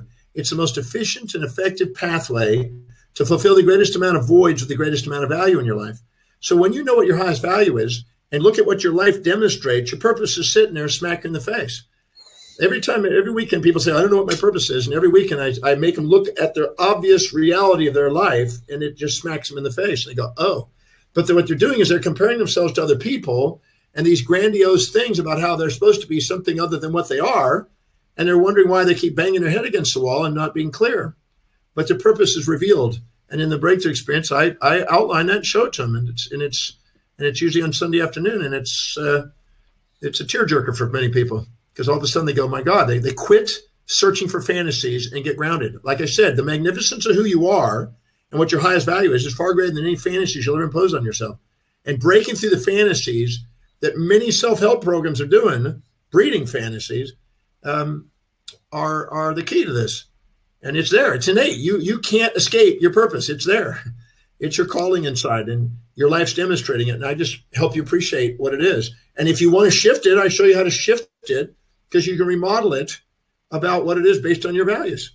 I show you either set goals that align with the values or shift your values to match goals. I show you both ways so you can have a fulfilling dynamic. But that's not a problem. I've been helping people with purpose for over 30-something years. Thank you very much for your question, Jean. And we look forward to seeing you at the Breakthrough Experience. We've got another question here from Johannesburg, my hometown where I'm sitting at the moment, from Koketso. I've been depressed for years now. Will the Breakthrough Experience help me to overcome my depression? Well, the answer is, will they be willing to do the work? Depression is a comparison of your current reality to some unrealistic expectations you're having on yourself. If you expect it to do it and not you to participate with it to do it, then don't come. It's going to take your action too. I don't want somebody to come in there with and fantasize I can just sit there passively and the world's going to change me. The reality is, if you come and you listen to the principles and you apply the principles as I instruct, and that will be everybody is there unless they choose to walk out, which rarely occurs. I've had a couple of people that are just going, this is outside what I'm willing to face myself. Because some people want to hold on to their fantasy and don't want to get grounded in their life. And I'm about helping them get real. And so if they will come, if you come and you will do the work, you're going to have a transformation. And I'm going to show you exactly what to do with depression. And I show you what's triggering it. Because it's not hard to find out what's triggering it. The pharmaceutical industry wants you to believe that you have a biochemical imbalance. The neuropsychiatrists, which are basically pharmaceutical promoters, that's what they do then. And it's not because they don't serve people. They do serve people. There's needs for that. But a lot of people aren't having drug deficiencies. They don't have a drug deficiency. They have an unrealistic expectation creating these outcomes. And I see it every single week. That's a normal thing in behavior in week. But you have to do the work too. So if I say, let's go and do that, we're going to work together, and I'm going to ask you questions. I'm going to show you how to do it, and you're going to follow through. And if you work with me, we're going to get a result. Fantastic. Koketso, and I'm going to hold you accountable because you're the first local Johannesburger to also put up that question. Please send your details through to the Demartini Institute. I'd like to help you and connect with you and get you on the experience since we're in the same hometown. Fantastic. And then we've got another question coming out from Neo from Oslo. John, thanks for a great masterpiece of information. Is the subconscious mind, intuition and dreams intuition and dreams at night are somehow aligned with a hierarchy of values? So they're asking if their dreams and intuition is somehow aligned with a hierarchy of values, or maybe glimpsing to that. Okay, so let me develop, because there's about 5 components of that question. First of all, when you are, you have a hierarchy of values. Anything that supports your values, you tend to open up to. Anything that challenges your values, you tend to close down on. Things you open up to, you tend to put on pedestals and infatuate with. Things you close down on, you tend to put in pits and resent. And anything that you are infatuated with, you're too humble to admit what you see in them is inside you. And anything you resent, you're too proud to admit what you see in them is inside you. Both of those are imbalanced perspectives. And each of those create voids that are disowned parts in yourself, because the truth is you have whatever you see in them, or you wouldn't have reacted to them. And when you finally realize that, those voids determine your values. Your values are connected automatically to what you're judging. They're inseparable. Now, anything that you have been infatuated with, that means you're conscious of the things that are supporting your values. You're unconscious of things that are negative, that are challenging it. But in fact, when you infatuate with somebody, a new relationship, you eventually discover that there were things you didn't like. So you were blinded to it initially. You had a subjective confirmation and disconfirmation bias blinding you from seeing the unconscious. But anytime you judge something with looking up or down on it, you divide your mind into conscious and unconscious, or conscious and unconscious, the other way. When you do, all that gets stored in what was been called the subconscious mind. It's actually now given neurological things. It's called neuroassociative complexes and the anti-memories and memories, and it's called electronic firings. It's got all kind of fancy names in neurophysiology. But it's called the subconscious mind. And the subconscious mind stores all imbalances that's running your life, that's you're seeking and avoiding, and it keeps you in the animal amygdala brain running it. Now, your dreams are a byproduct of all of those lopsided perceptions. And the dream is the attempt of the unconscious to come to the surface and join with the conscious to liberate them in a lucidity. Your intuition is what entangles the unconscious and conscious together. And when they're seen synchronously, you have a superconscious state, and you have a transcendent state. If they are separated, you're in the subconscious all the time. So your dreams are attempting to integrate perceptions that are in balance with their anti-perceptions, the anti-memories as I call it, in the brain, the neurosocial complexes that balance out the other one to help neutralize the noise and electricity in the brain because it doesn't want to use it inefficiently. It's trying to neutralize it. And therefore, a lot of emotional stuff during the day gets stored up as the antiparticle in the brain at night. And so you have these random brain firings and trying to integrate and sort through. It's like a disk scan trying to sort through your brain. So it is attempting to help you live by your telos. Your brain is a telos highest value seeking organ, and it's attempting to do it day and night. And if you don't listen to your physiology, your psychology, your sociology around you, or the things around you, you'll miss it. But your brain is doing what it can to help you. So knowing how to interpret the dreams from that context can be very practical, very useful. And I'm not talking about, esoteric dream interpretations. I'm talking about looking at the content, identifying the unconscious anti-content, putting them together synchronously and pop. And then you'll notice the second, as we pop them in the breakthrough experience, those dreams disappear. They don't have those dreams anymore. Those emotional fantasies or nightmares, they're gone. They're clear. The brain is, one of the things in the breakthrough experience that's so powerful is that the noise in the brain dissolves. What people are trying to do with meditation, the method gives them that state without the meditation. It doesn't mean you can't do meditation too, but it just means that the noise, that when you're going into meditation for 15 or so minutes, you're sitting there with all this noise and stuff, chatter in there. All that is the ripples in the pond got calmed down by the method. I started in the field of meditation 40-something years ago. I've got a science to help to calm down the ripples in the pond, as they say. Fantastic question here. Thank you, John. And I'd just like to remind the audience the offer is still available in the room. If you'd like to attend the breakthrough experience, it will be in the UK, USA, France, Australia, and South Africa. So if you want to gain more clarity, any of the questions that we're helping to resolve now, solve any issues that you may be having, improve the quality of your life, click through on the offer to your right. Find the flag to your appropriate country. Remember, you are getting the extra 10% off of this offer, and also you're getting the $400 bonus material, the Inspired Destiny course. So it's really valuable for the people that are attending the webinar now. Right, and that leads us into, we've got another question here from Rachel. I'm 54. My fear, is it too late? Too late for what?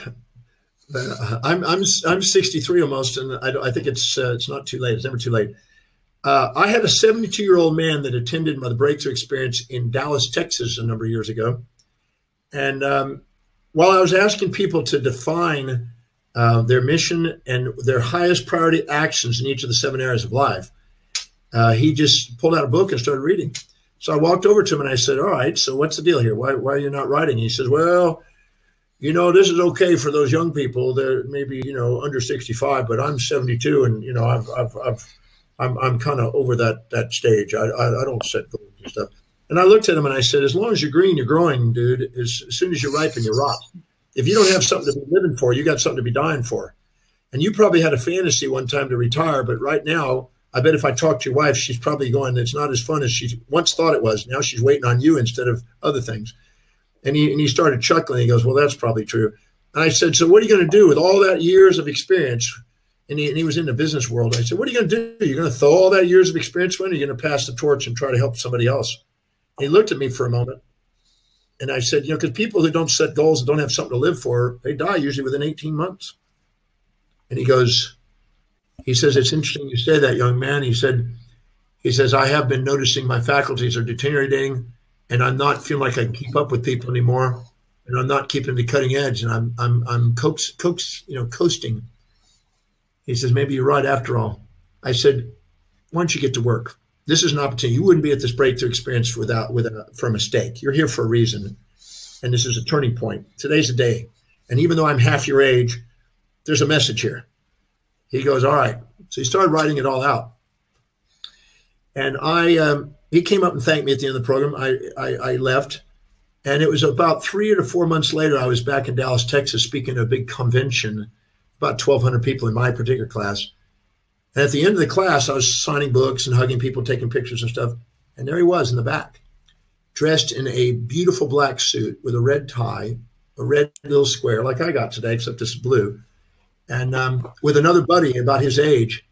And he waited till everybody was gone, and I walked up to him, shook his hand, and he introduced me to the man. He says, "This is my business partner. We're back in business, boy." And I said, "What are you doing?" He says, "I'm consulting." He says, I went home and I couldn't sleep that night thinking about, really, am I going to waste the rest of my life doing just so-so stuff? And he goes, "You're right. I'd rather die doing something meaningful and making a difference in people's lives." And he was sincere. It was inspiring. And he went on to build a consulting company. And I've seen what's happened. So I don't care what age it is. There's no reason why you can't go make a difference in somebody's life, even if it's just your own children or the children's children's, or at a charity function or at a hospital, or I don't care. But finding something that is inspiring and meaningful to you is as important as eating. That's food for thought. So you don't want to ever get to a point where you're just coasting. Now, I don't know what that is. It could be traveling the world. I met a 94-year-old that traveled the world and climbed Mount Kilimanjaro and was, making love with men half her age. I mean, I don't know what that is for each person, but whatever it is, you got to find something that's inspiring and meaningful that means something to you. Don't give up on life. I love that. As long as you're green, you're still growing. It's an amazing. Thank you very much, Rachel, for that question. And I think you've echoed the sentiments of a lot of people who get to that stage of their lives. I'm 38, and sometimes I think I'm too old, but then I reassess and I look again and get inspired by people every day. So thank you, Rachel. We've got another question here from. Let's see, they're coming through quick and fast. From Jay Lee from Saigon in Vietnam. When I try to achieve new habits, why do my old habits relapse? Well, you're making a decision at all times based on what you believe will give you the greatest advantage over disadvantage. And so anytime you're doing something that you go to an old habit, that's because you, in that moment, in that particular moment, itemizing that specific second when you made that decision, you perceive there's more advantage and disadvantage. Let me give you an example of somebody that I worked with recently again. There was a lovely lady who was about 40, and she had a mother who was about 77. And she claimed that she wanted to get into business and wanted to start a business. But the truth is she was taking care of her mother. And her mother was, not able to work anymore and had some income. And the real truth is that her mother, when she dies, is going to probably pass some of that money on to the daughter. And when she started to look at what she could earn doing this business versus what she could earn probably by just taking care of the grandmother, she thought that was the best use of her time. So even though she was saying outwardly to her friends, why do I keep sabotaging? Why can't I stay focused? Why do I keep going to these old habits of taking care of my mother? Why am I not doing my business? Because inside, in the way her brain was registering things, she perceived there was more advantage to disadvantage in that moment between those options. So you're not making mistakes. You're not sabotaging. You're making decisions, and you're probably not aware that why you're doing what you're doing and the motives behind it and the unconscious motives. But you wouldn't be doing something unless you were getting more advantage and disadvantage. And that includes even addictive behaviors. When I work with people with addictive behaviors, they have an unconscious strategy, and they believe that that's going to give them more advantage and disadvantage, or they wouldn't be doing it. And it may be a way of escaping some of the experiences of the subdiction, the thing they don't want to remember in their life, as an escape. Because if they're not doing those things that they're doing with addiction, they're wallowing and thinking about those things that are occupying their mind. Because you can't escape what you haven't loved in your life, and those things run it. So if you're basically going back to a decision like that, either you're not prioritizing and finding meaning in the new career, or temporarily it's a fantasy that you've injected from somebody else, or you're not looking at what the values that is actually being fulfilled by what you say what you're doing instead. But you got to be honest with yourself. If I was sitting there with you, I could ask you questions, and in probably 5 minutes, I could narrow it down and figure out exactly why you're doing it. I don't have that luxury right here unless I see you live at the breakthrough or something. But I just know that you would making decisions based on what you believe will give the greatest advantage over disadvantage. But we have fantasies about what we value sometimes, and we think our decisions are errors. listen carefully to this statement here. I say this in the breakthrough, and I make people go through this and experience this. You don't make mistakes in your own values. The only time you think you've made a mistake is when you've injected somebody else's values that you've given power to, that you minimize yourself to, and you've given authority to, and you've injected into your life. And then you've compared your own actions based on your own values, which are meaningful to you, to these expectations coming from others. And then you judge yourself thinking there's some sort of mistake. And in fact, there isn't. That's why I want people to do the Demartini method on themselves and actually realize that, so they can appreciate themselves and shed all these expectations that they're injected from others, because they keep comparing themselves to others instead of comparing their own actions to their own dreams. That's the key to life. And yeah, so I don't know if I said any more than that. I've said it. Thank you, John. And thank you for your question, Jay Lee. We've got another question here from Marilla Sylvia. How can we use this method on elder people in a social center or daycare center? And that's from Romania. Well, first of all, I'm coming to Romania. So thank you for being in Romania. I'm coming to Romania very shortly in a matter of weeks or months here. And I've been looking forward to it a long time. But when you have elderly people, the truth is they're human beings with a set of values. And if you don't know what their values are, you'll have challenges communicating with them. They become stubborn and rigid in their ways whenever you impose on them expectations that don't match their values. So you got to honor them just like a child. It's no different than a child. I had a patient many years ago who was about probably 60, who had an 88-year-old father, and he was a Supreme Court judge. His father was also a retired judge, and the 60-year-old guy was judging his father for being rigid and stubborn and senile. And so I watched them in a dialogue and the way they interacted, and I explained to him that your father is not what you label. Labels are incomplete awarenesses and ineffective communication results. And so I said, if I find out, so I took the time to find out what his father was interested in, and what was life, what his hobbies are, what he does do, and what he loves and everything. I just took 15, 20 minutes to narrow that down. And then I said, now, what do you want your father to do? What would you love for your father to do? Well, I'd like him to do this and this and this, be accountable for this. And I said, good. And I showed him how to communicate in that gentleman's highest values, and how the father would get what he wanted by doing what the son was asking. And once I communicated in his values, he saw it. He goes, I can do that. There was no resistance. We all resist being told what to do when it doesn't, in our minds, fulfill what's meaningful to us. That's normal. I'm rigid too. I'm absolutely rigid just as much as anybody. If somebody tries to impose on me, when somebody comes along and tries to tell me what I need to buy from them, and they're not even asking what my needs are, and they're not even caring about me, I can be pretty tough on them. I can be an ornery little booger, a customer that they don't want to deal with. But if they care enough about me and find out what my needs are, I can be a pussycat, and they'll get my money probably. So the same thing with an elderly or young, doesn't matter what age it is. They're human beings. Unless they've completely lost their brain function, they're human beings. Treat them as them. Thank you, Marilla, for your question. And we look forward to seeing you when John is in Romania soon. We've got another question here from Jenny, who is from Melbourne, and she was actually at your talk last night, John. One of my higher values seems to be surrounding myself with clutter. How do I change this and move this value? Well, I don't know what the clutter represents to you. I'd have to ask the question, what are you defining as clutter, first of all? Is it sentimental value things? I have, my mother, when she passed away, had a Bible stand, a beautiful wooden antique Bible stand. And when I was 18 years old and I failed my first test in college, I curled up underneath that, hoping to somehow having some sort of spiritual power or something. And we had a dark moment and was doubting my ability to ever learn how to read and be able to go to school, and almost gave up on the school process. And that meant something to me.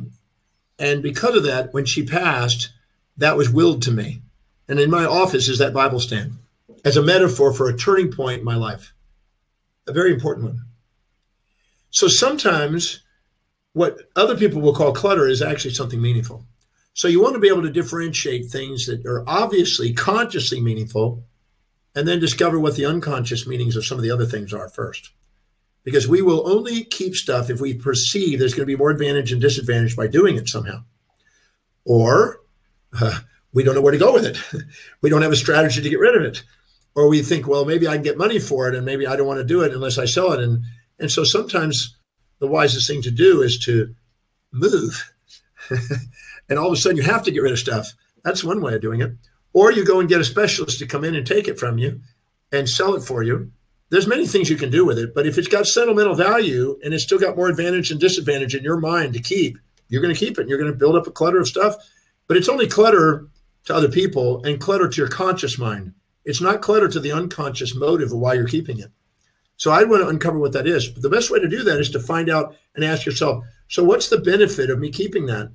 And keep writing that until a tear comes out of your eyes and go, now I know why I've kept it.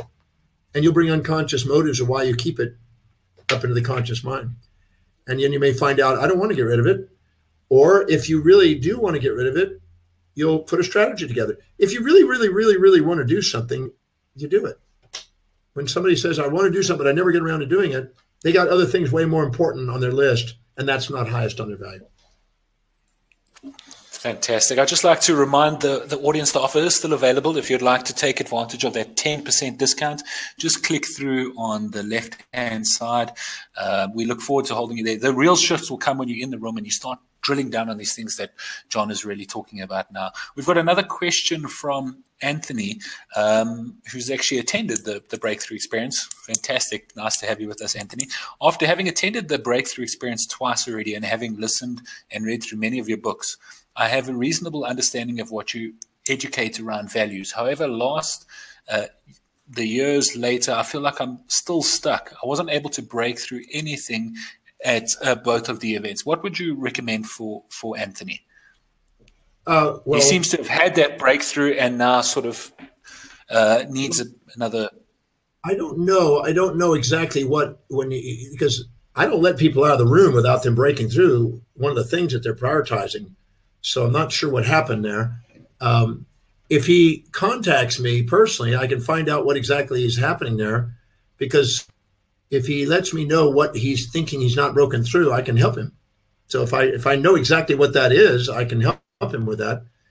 But I need to know. I don't know because if a person identifies in the breakthrough experience, if somebody writes down what their values are, and if they then all of a sudden are now engaged in a relationship with somebody or a family dynamic or a business dynamic, and they are now not using the work at that setting to find out how it is distracting them, then what they can do is possibly get caught in a trap between what they want and what they feel that they're obligated to do and feel that they should do. In that case, they can sit there and kind of sit on you could say on reverberating circuits or stagnation. But what happens if we find out what that is, we find out what it is that's actually competing with you taking actions on it, we can dissolve that infatuation and injection, and we get focused on what's really important again. So I need to actually, if Anthony will contact us and let us know. He said he was in Australia, or was he in Africa? Where was he? He didn't actually say. Anthony, if you could just pop in another message where you're from, and also send your details to the Demartini team, and we can connect you and make sure that we get. I'll find out what's going on, because that's not what I normally hear. So I want to find out is it that because I have, when I'm doing the program, I'm making sure everybody goes through there. But I am also making sure that if they say to them that they finished it, I'm assuming they have. I don't necessarily, handpick every single moment every day for the people there. So if the person's actually finished the process, I don't know how they could come to that conclusion. They would, so that somehow we need to prioritize their actions, or we need to find out who they're subordinating to that's distracting them, or we need to find out what trap they perceive themselves in and conflict they've got inside that's making them not want to take action. That's priority. So Anthony, if you contact me and try to get there, whoever's online here, let's make sure that we get through to him and find out what's exactly happened. Fantastic. And thank you, Anthony, for your question. I'll personally take the time to find out what's happening there. Excellent. And I think that's, for the rest of the audience, that's the care that the Demartini Institute gives through these breakthrough experiences. You would think after doing 1,000 breakthrough experiences, a person would lose interest in one attendee, but I can guarantee you now the Demartini Institute doesn't want one to go missing. So, Anthony, thank you very much for your question. Christine. That helps me. Excellent. Christine, in a marriage, how can both partners strive for their highest values using the same finite resources? How can they strive for the same values? What's the question again? Yeah. In a marriage, how can both partners strive for their highest values using the same finite resources? Okay. So each individual has a unique set of priorities, set of values. And whatever that set of values is, that's what they're committed to. Their identity revolves around their highest value. So what I do is in the Heart of Love book, and also in the breakthrough experience, I go through there and I ask them to identify what their top 3 values are. I ask them to take their partner and find out what their top 3 values and not make presumptions. We got to make sure it's confirmed. Both partners have to confirm both their and the other person's values, where they both agree, yep, that's our values, we're clear. And then we do a linking process. We ask a question, because the quality of your life is based on the quality of the questions you ask. How specifically is my partner fulfilling what they value most, their highest value? How specifically is it helping me fulfill my highest value? How is what they're dedicated to help me fulfill what I'm dedicated to? How specifically is what their top 3 values are helping me fulfill my top 3 values? And I make them make links. And I make them answer that question 30, 40, 50 times until their brain sees that what they're dedicated to, I'm winning. And what I'm dedicated to, they're winning. And I make them do a link, and I tell them to do this every quarter, to update these links every quarter in the relationship before they accumulate baggage. And if you can see how your partner is, what they're dedicated to is serving you, you don't need to fix them or change them. You have more dialogue instead of alternating monologue, and you respect them. But if you can't see how what their highest value is serving you, you're going to want to fix them. You're going to want to talk down to them. You're going to want to look, you're going to have an alternating monologue. You're going to talk, they're not going to listen. They're going to talk, you're not going to listen. And you're going to alienate each other because you're not respecting each other's values. They're a customer, and you have to find out what their values are, and you have to communicate in their values. And you won't do that if you don't see how their values serve you, because you think, well, they're below you. I'm more important. I'm right. You're wrong. And you won't communicate because you can't see the connections of how what you're doing serves them, and you can't see how they're serving you. So that's the first step. Then I would do the Demartini method and on each other, and do a line a day. Just each of you, before you go to bed, do one line of the Demartini method on each other and just clear baggage. I guarantee you a month later, you're not going to have those. If you do those 2 things, you're not going to have the same relationship now. Fantastic. And my advice would be, Christine, is for your husband and yourself to book on the link, come through to the breakthrough experience, because there you will, in the context of that room, be able to deal with things in a much safer environment. They'll do the method on each other right in front of us with our help. And they'll get a glimpse of how to do it. And they'll learn the method right there. Fantastic. So that would be my advice to you. We've got another question here from Veronica. How can I help my 16-year-old daughter who puts a lot of pressure on herself and is quite hard on herself and is feeling frustrated, and she tells herself constantly that she has no capacity? Thank you. So this is from Veronica. Well, anytime an individual is attempting to do something that's not meaningful, not highest on their values, not inspired, they're going to have that perception. That's simple. It sounds to me that there's either a desire to please somebody else's value system, please a mother, please a father, please somebody, a teacher, or they've set up an expectation on themselves that they don't have a strategy for, and they're beating themselves up. I worked with somebody today, consulting today. That very thing was today, where somebody had a very high expectation on themselves and yet didn't have exactly the strategies in order to fulfill those, and was frustrated with themselves and beating themselves up a bit and having anxiety over it.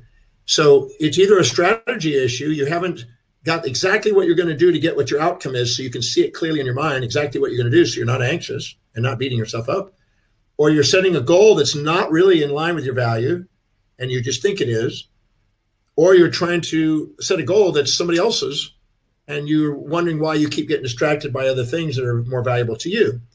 I don't know which one it is, or it may be a combination of all three. But if you set a goal that is aligned and it's not somebody else's, it's yours, or you link what it is that you want to do to your highest values at least, your executive center will come up with a better strategy, and you'll have a strategy to go after it. And once you see how you can do it, the anxiety's gone. You just see how you do it and you start applying it, start working towards it. And the pressure's off. The pressure is unrealistic expectation. And anytime you exaggerate yourself and puff yourself up with pride and feel stressed by something and puff up in pride, you tend to set too big a goal in too short a time frame without a strategy, which humbles you and burns you out and drives you, kind of drains you. So make sure you're setting a real goal that's really, truly congruent, that's not somebody else's, that is strategized and broken down into small baby steps that you can see in your mind's eye the outcome without a challenge by it. Break it down to small enough bites where it's an inch, by the inch, it's a cinch. And the self-depreciation won't be there. Self-depreciation is a feedback to let you know you have an unstrategized, imbalanced goal that's not aligned with your highest value. Fantastic. We've got another question from Goshia from Portugal. Most people live unconscious. How can we help them wake up to this new level of life and recognize the difference? Well, everybody is living with both conscious and unconscious components every time they judge. And their subconscious mind is running them most of the time. When they do neurological studies, they find out that most reactions in the brain are 200 to 800 milliseconds before you're even conscious of them. And your brain will backtrack and put an assumption that it was consciously done to justify things. But most people are running automatons like animals running around without not even knowing what they're doing. This is questioned the concept of free will sometimes. And the reason doing is because they're trying to do something, again, that leads to judgment. When you're living by your highest values, you have the most objective reason, you have the most resilience, you have the most adaptability, you have the least amount of judgment, and you have the most gratitude because you see things on the way, not in the way. And when you're trying to live by other people's values and fantasies, you end up with the amygdala, which is events polarized, and you're striving for that which is unavailable and trying to avoid which is unavoidable, and you're more volatile, and you're more out of control, and you're more trapped like an animal. So the wisest thing to do is the same thing I've been saying all along, and get clear about what's really valuable to you and prioritize your life and delegate stuff. And you will be amazed at how you perceive yourself and how resilient you are and how you're capable of transforming opportunities in your life, transforming these situations that are challenges into opportunities. Because a challenge is just one side of the other side's opportunity. They're like two poles of a magnet. If you see one side because you're trying to avoid one side and seek the other with an animal, you'll never see but one side. And your unconscious doesn't necessarily have to be unconscious. When you're infatuated with somebody, you can become conscious of the downsides of the person. I do it every weekend in the breakthrough experience. I have people that say, who are you infatuated with? Well, this hot chick. Right. What are the downsides of her? Oh, I don't know. I can't see them. Right. What are they? Let's look. We list them. They go, oh my God, my infatuation's going down. Great. You thought that was love. It's infatuation and it's blinding you. Now you're conscious of the unconscious. Same thing for resentment.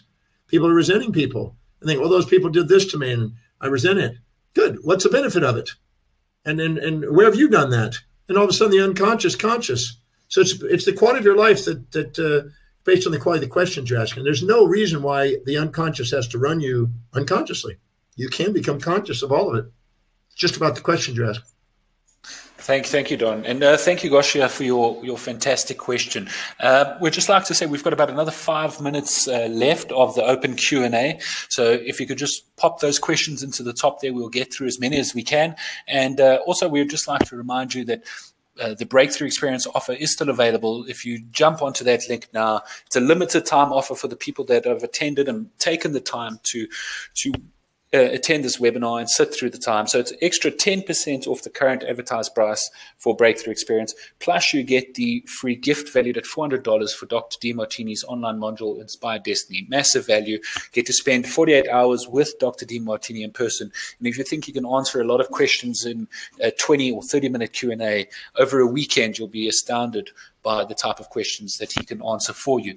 Great. So let's jump on to the next question. We've got 5 minutes. Let's see how we can serve these people best. All right. So we've got another question here from Hiroshi,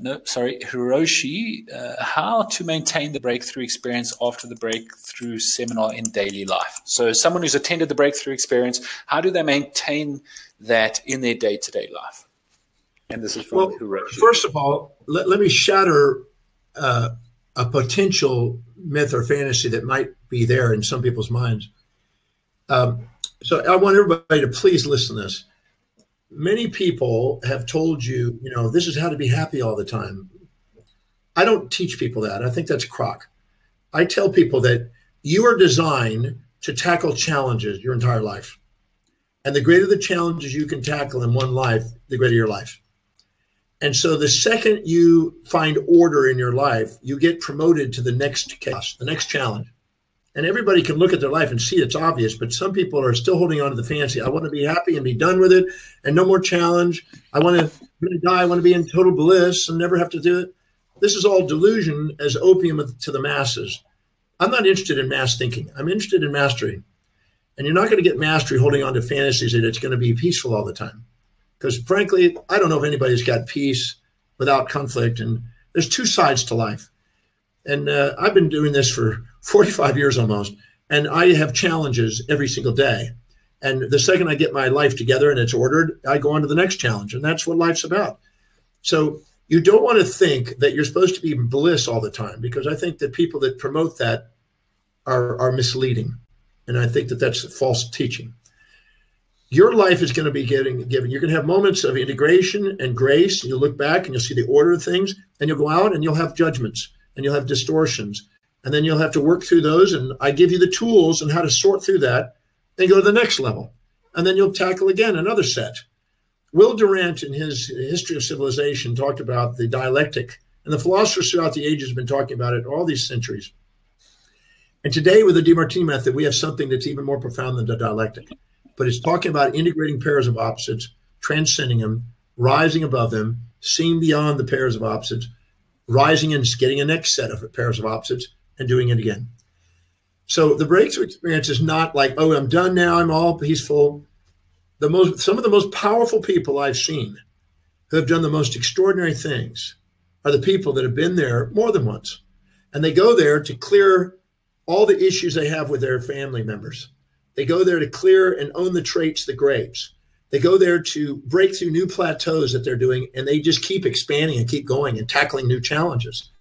They use the breakthrough as a disciplinary system to follow, to keep doing extraordinary things. One of the ladies I know that is really an amazing lady. She's just a brilliant lady. When I first met her, she was a school teacher making, I think, $27,000 a year, 34,000 in Canadian dollars, I think it was. And I think she's make that now in an hour. I mean, she's like a totally different person today. But she's been to breakthrough many, many times. But she comes there to refine her objectives, to own the traits of greats further, to make sure she clears every single thing that she can in her subconscious mind that's running her. And she's doing it because she knows every time she's there. And she comes to help other people because she knows if she helps other people, she helps herself.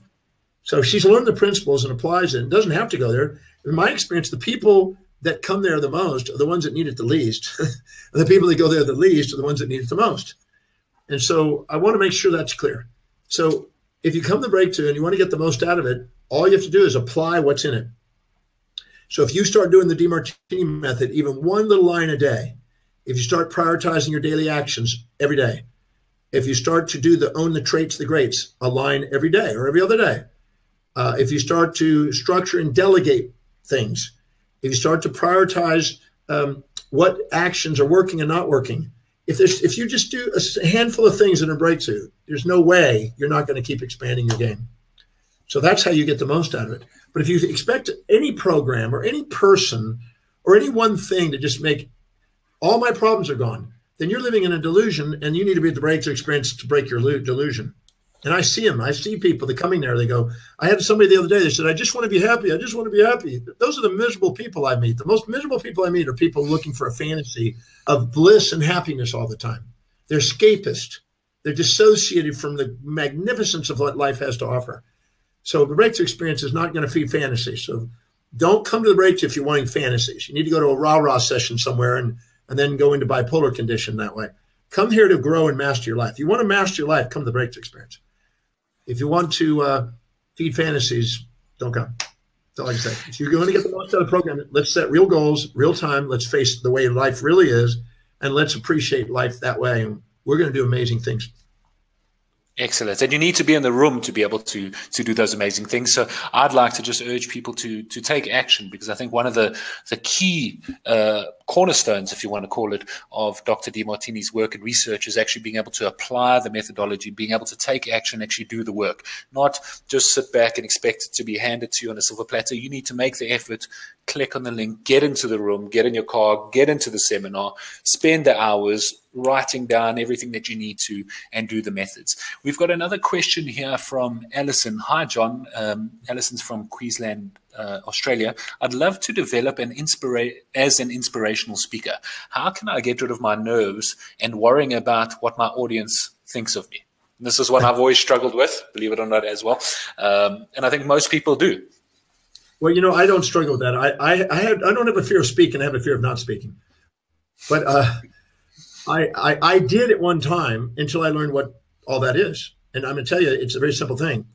If you're fearing about speaking in front of a group of people, it's because you're thinking about yourself. You're not thinking about your audience. Because if you're focused on the service of the audience and you're focused on what it is you can do, you can't have fear. You can only have fear when you're thinking about you. And the only reason you have fear in front of a group of people speaking, you don't have a fear of speaking because, Allison, you can speak to anybody you just meet. You can speak to them without fear. It's the second you stand up in front of somebody that you think has more knowledge than you, has more success than you, has more wealth than you, has a better relationship than you, has more social influence than you, has a better look than you, or more healthier than you, or more spiritually aware than you. The second you compare yourself to somebody and judge them as having something that you're too humble to admit you have, and you will automatically inject their values in your life, cloud the clarity of your mission for speaking, and get distracted and focused on your fear. And what I do is I've had people in my seminar, when I do a public speaking seminar, I have them stand up in front of an audience, and I have them look out there, and they're having shakes and they're quibbling and stuff. And I go, okay, who in the room? Let's go through and differentiate the people in the room. And it's mind blowing. They go out there, and I said, let's take that person, focus on them. Do you have a fear of speaking to them? No. No. That person. Okay, what specifically is it about that person that's frightening? You think they're more intelligent? You think they're more successful? Which one is it? Yeah, I think that they've got more experience than me, and they're more intelligent, and they would judge my same, and I might make a mistake in front of them, and I don't want to be humiliated. I said, good. You assume they have knowledge you don't, which means you're trying to speak about something that's not your core competence, for one, and not you're focused on worrying about what they think about you instead of what is the mission that you have when you're going out and speaking? What's the message? Those are the mission have a message. You got to focus on the message. If you focus on the message, you're not noticing you're not judging them. But the second you judge them and put them above you, you're going to have the fear. Now, if you go out, I have people jokingly, I say, all right, let's line up and imagine yourself in a kindergarten class. Can you say your message without any fear? Yeah. First grade? Yeah. Second grade? Yeah. Elementary school? Yep. High school? Yeah. College? Boom. The second they get to college, now they think people are smarter than them or more knowledgeable or more successful.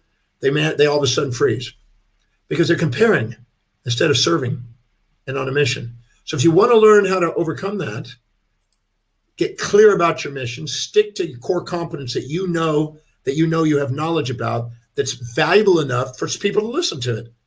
And don't get outside the core competence until your core competence grows. And as it grows, so your audiences grow. Stick to what you know, let what you know grow.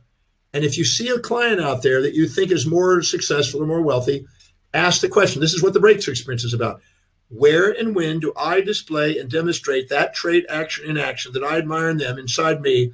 And don't stop until you find it in you. And once you see it in you to the same degree, quantitatively and qualitatively, the fear will be gone immediately. And you can speak, which I do, and I show people how to do that. It's very simple. So there's a solution. So the next time I see you, bring it up again, and we'll work on it to make sure that's overcome. Fantastic.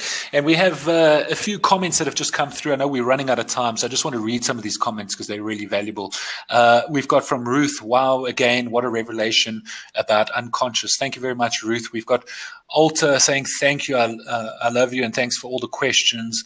She's done the breakthrough experience, and she's telling everyone else in the audience also to. I was thinking about you today, Alta. It's interesting. Perfect. Fantastic. We've got a lot of people passing through their thanks and appreciation for everything that we've taught in this session. I'm going to quickly scroll through and just see if there's one last question we can answer. I love answering these questions, as I'm sure you do, and serving these people. We've got one here from Selena. Hi, Dr. Demartini. How can I emotionally let go of those friendships who do not serve me anymore?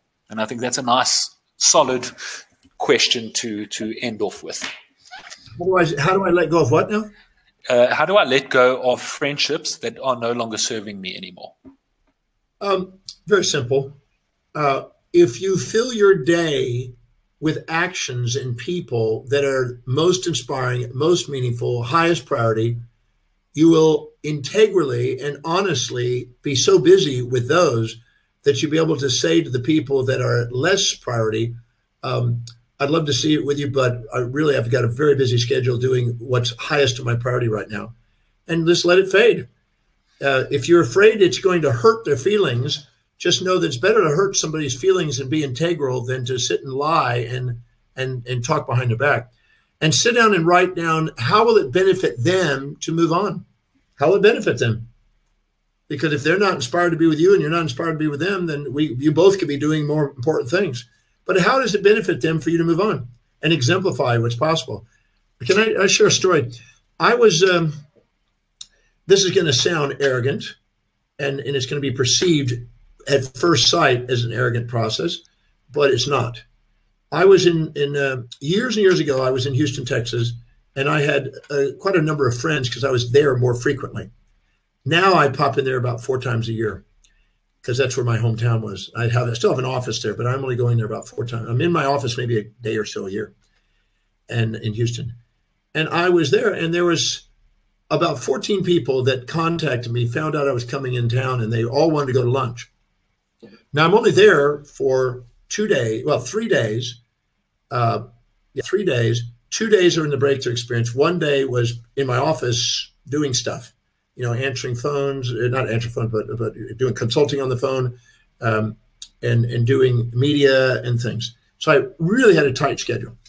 But 14 people wanted to go to lunch with me. Now, it's not possible. Can't do 14. So I said, if they really, really, really want to be with me, they will set up a time to consult with me if I'm that valuable, or they'll set up a time to come to the breakthrough experience, or they'll organize something that's valuable enough for me and my priorities to come and join them in. And so I told this one individual, because I said, I would love to meet with you, but I got 14 people that are doing exactly what you're doing. I don't have but one lunch, and that's already booked. I only had one lunch that was even remotely available, and it's already booked. And somebody's paying for a consult during that lunch period. They're buying my lunch and paying me to consult with them. I said, so I don't have the time to do it, but I do have a dinner. And if you will help me get all 14 of those people in Houston to that dinner, I'll get to have the dinner with everybody. And his first reaction was, oh, you're a big shot. You got too much to do. You're too big. You don't care about your friend. He tried to use emotional blackmail to try to minimize me because he was feeling inferior somehow. And when, that's a classical response to when you're not empowered yourself, you try to bring other people down.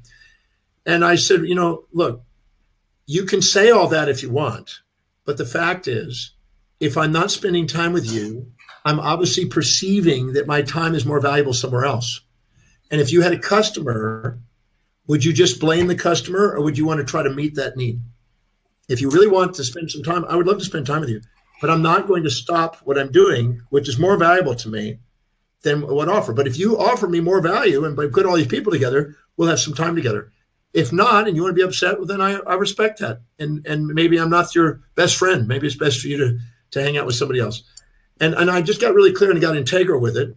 And he got 14 people together. Well, not all 14, but he got 12 of those 14 people together to dinner. I got to spend time with them at a quick dinner, and it was fantastic.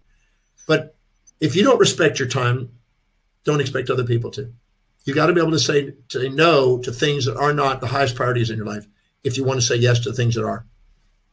Fantastic. And we've got so many beautiful comments that have come through. Marilla, thank you so much, John. Caroline, this was an amazing. Thank you so much, John Demartini. Bernie from Ireland, gratitude and appreciation for the great learnings and relearnings and inspiration. We've got Luke saying thank you very much from Byron Bay, Australia.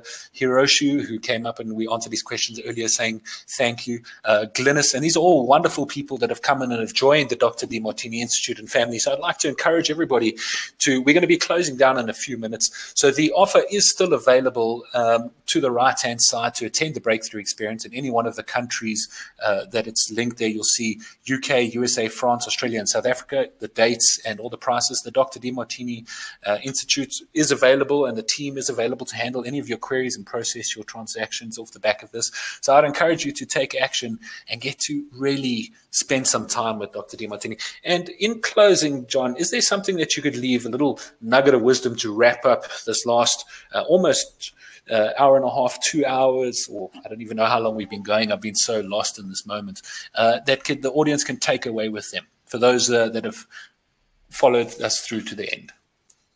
You know, in the breakthrough experience, the first time people come there, I usually have them do the method on something other than themselves, some issue that they're facing, some person that they're having, that they have, you know, that's burdening them.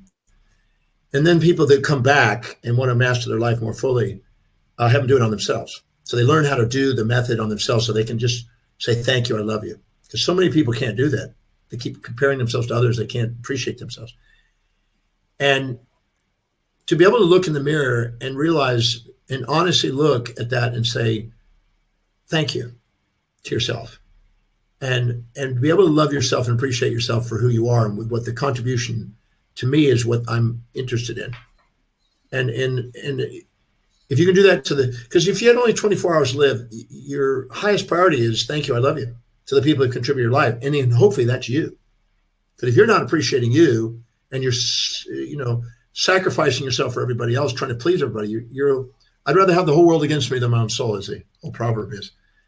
So you want to give yourself permission to learn the methods, and this method, the Demartini method particularly, so you can look in the mirror and say thank you. You don't want to die with a Bonnie Regrere's 5 regrets. Because if you go and look those up, you'll know what they are. Because the Demartini method will clear those and prevent those from happening in your life. And I just know that no matter what you've done or not done, you're worthy of love. And if you're not able to say that, see that, and realize that, please come to the breakthrough experience. Because I'm certain I can give you a tool on how to dissolve that so you can. Thank you very much, John. And from me to you, it's been an amazing experience. I sit in here as a host, but every single webinar, I'm inspired. I run out of here and I've got an all new energy for the month. So thank you for the personal difference that you make in my life. And for the audience, we have Emma here, who's actually just posted a comment that brought a tear to my eye, that she's sitting listening to the webinar with her 15-month-old on her lap, and she's hoping that some of that will sink into the subconscious. So I think you've broken your record. I think you can actually start saying 15 months old. The breakthrough experience could maybe work on, but we'll use some marketing sort of spin on that. No, I'm kidding. So thank you very much, Emma. Thank you, Selena, and everyone for your wonderful comments. John, as always, it's been a pleasure. For the rest of the people that are still in the room, the offer is still available on the right-hand side. So you can go through and join Dr. Demartini live at his 2-day breakthrough experience, which will be coming up in the cities that we've mentioned. So click through there. Also, the 10% discount will still be available to you, and also the $400 free gift Inspired Destiny module. Thank you very much, everybody. I hope you have a wonderful morning, afternoon, evening, depending where you are in the world. It seems like the globe is getting bigger, and it's a wonderful place to be. Thank you very much, John. Thank you so much. Thank you for everything you've done to help this. Thank you. Thank you. Bye-bye. Thank you, everybody. Bye-bye, everybody. Have a wonderful day.